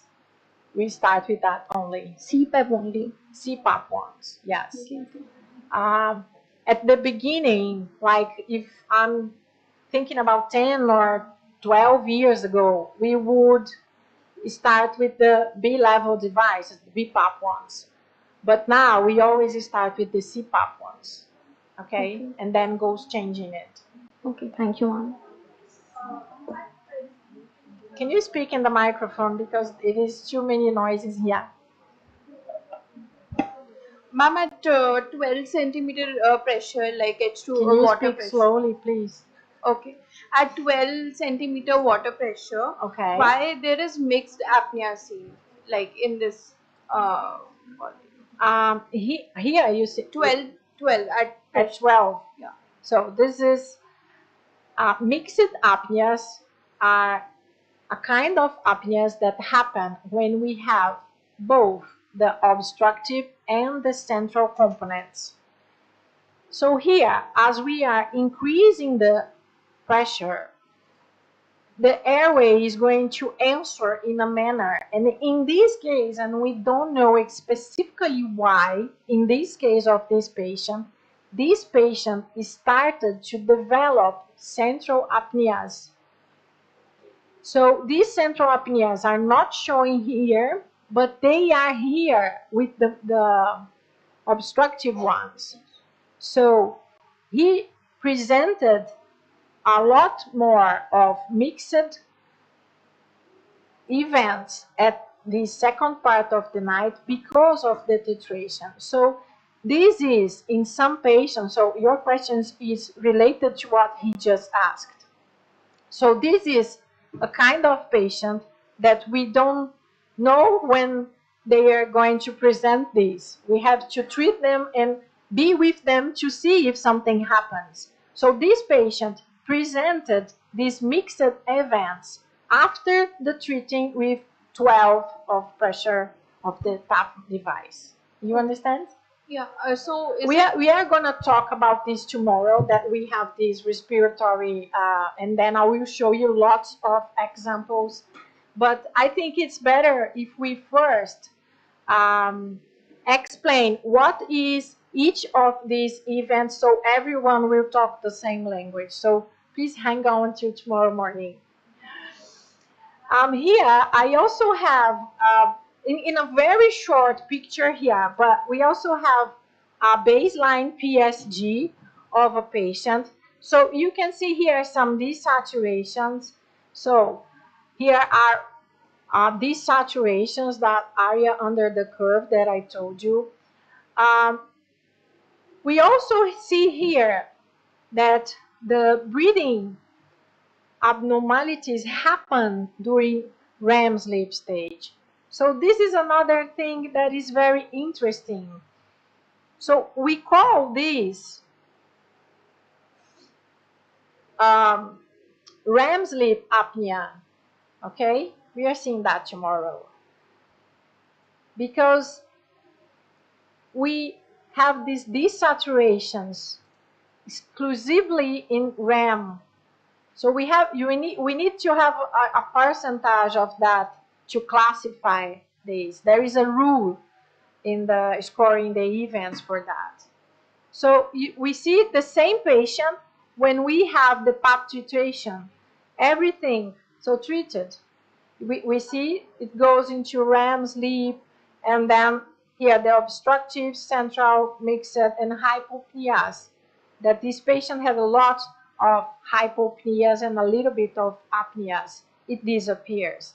So this is an example how the PAP therapy can reverse or treat the respiratory events. Okay, so the optimal PAP here was 10 in this case, but it could be 4, it could be 16. So this is something that I want you to take a picture. So this is something you need to know for the rest of your life if you want to work with sleep. I put it here, the normal PSG values, so you can have it and look at it to help you to interpret the PSG examinations from now on. Okay? So you have a lot of reading material about this lecture, and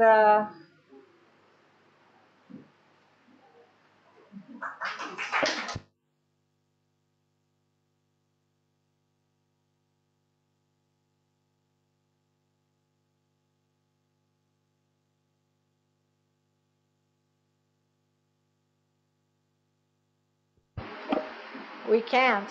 It's very difficult. Sometimes patients comes into the office, they said, I snore, I think I have apnea, but to treat with the PAP devices, we need to have a diagnosis. And for sleep apnea, we need objective evaluation. So maybe, for example, I have some friends in Africa, if they don't have the PSG over there in some cities, in some states, they just don't have it. And how do we treat then African patients? So we have a lot of portable devices. That is the next class. Okay, but we need, the first thing that we need is a diagnosis. And for the apnea diagnosis, we need an objective examination. Okay?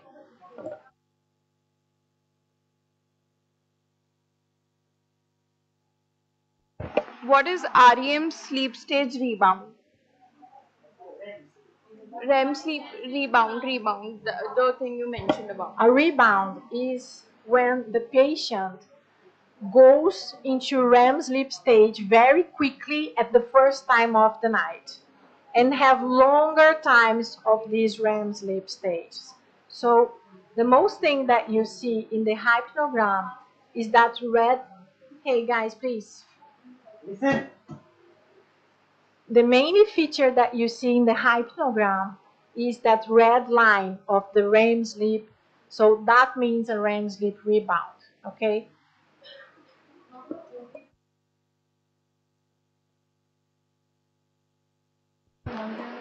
Yeah, and REM, sleep behavior disorder, is also called a kind of parasomnia. But the difference is the stage that they happens. And what about with all the night walking, sleep walking? Parasomnias. They are parasomnias. No. Just parasomnias. The REM sleep behavior disorder happens in the REM sleep stage, where we Cannot happen. Like the patient is like yeah, in REM sleep behavior disorder, yeah, the patient can walk, but the patient will act their dreams. So if the patient is dreaming about flying, he's gonna fly. He's gonna go to the window and fly. That is the thing. Because we can do anything that we want in our dreams. Okay?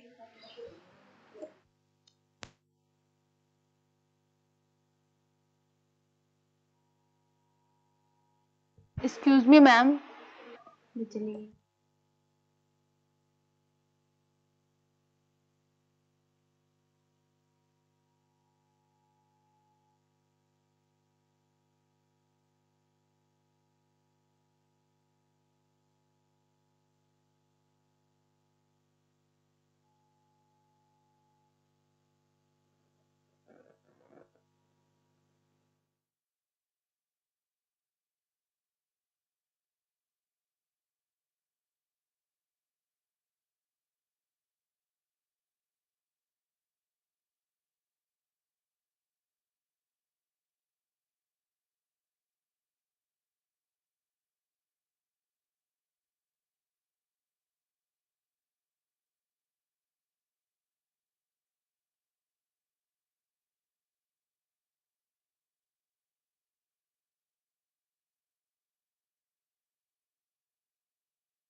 Dr. Christina, ma'am.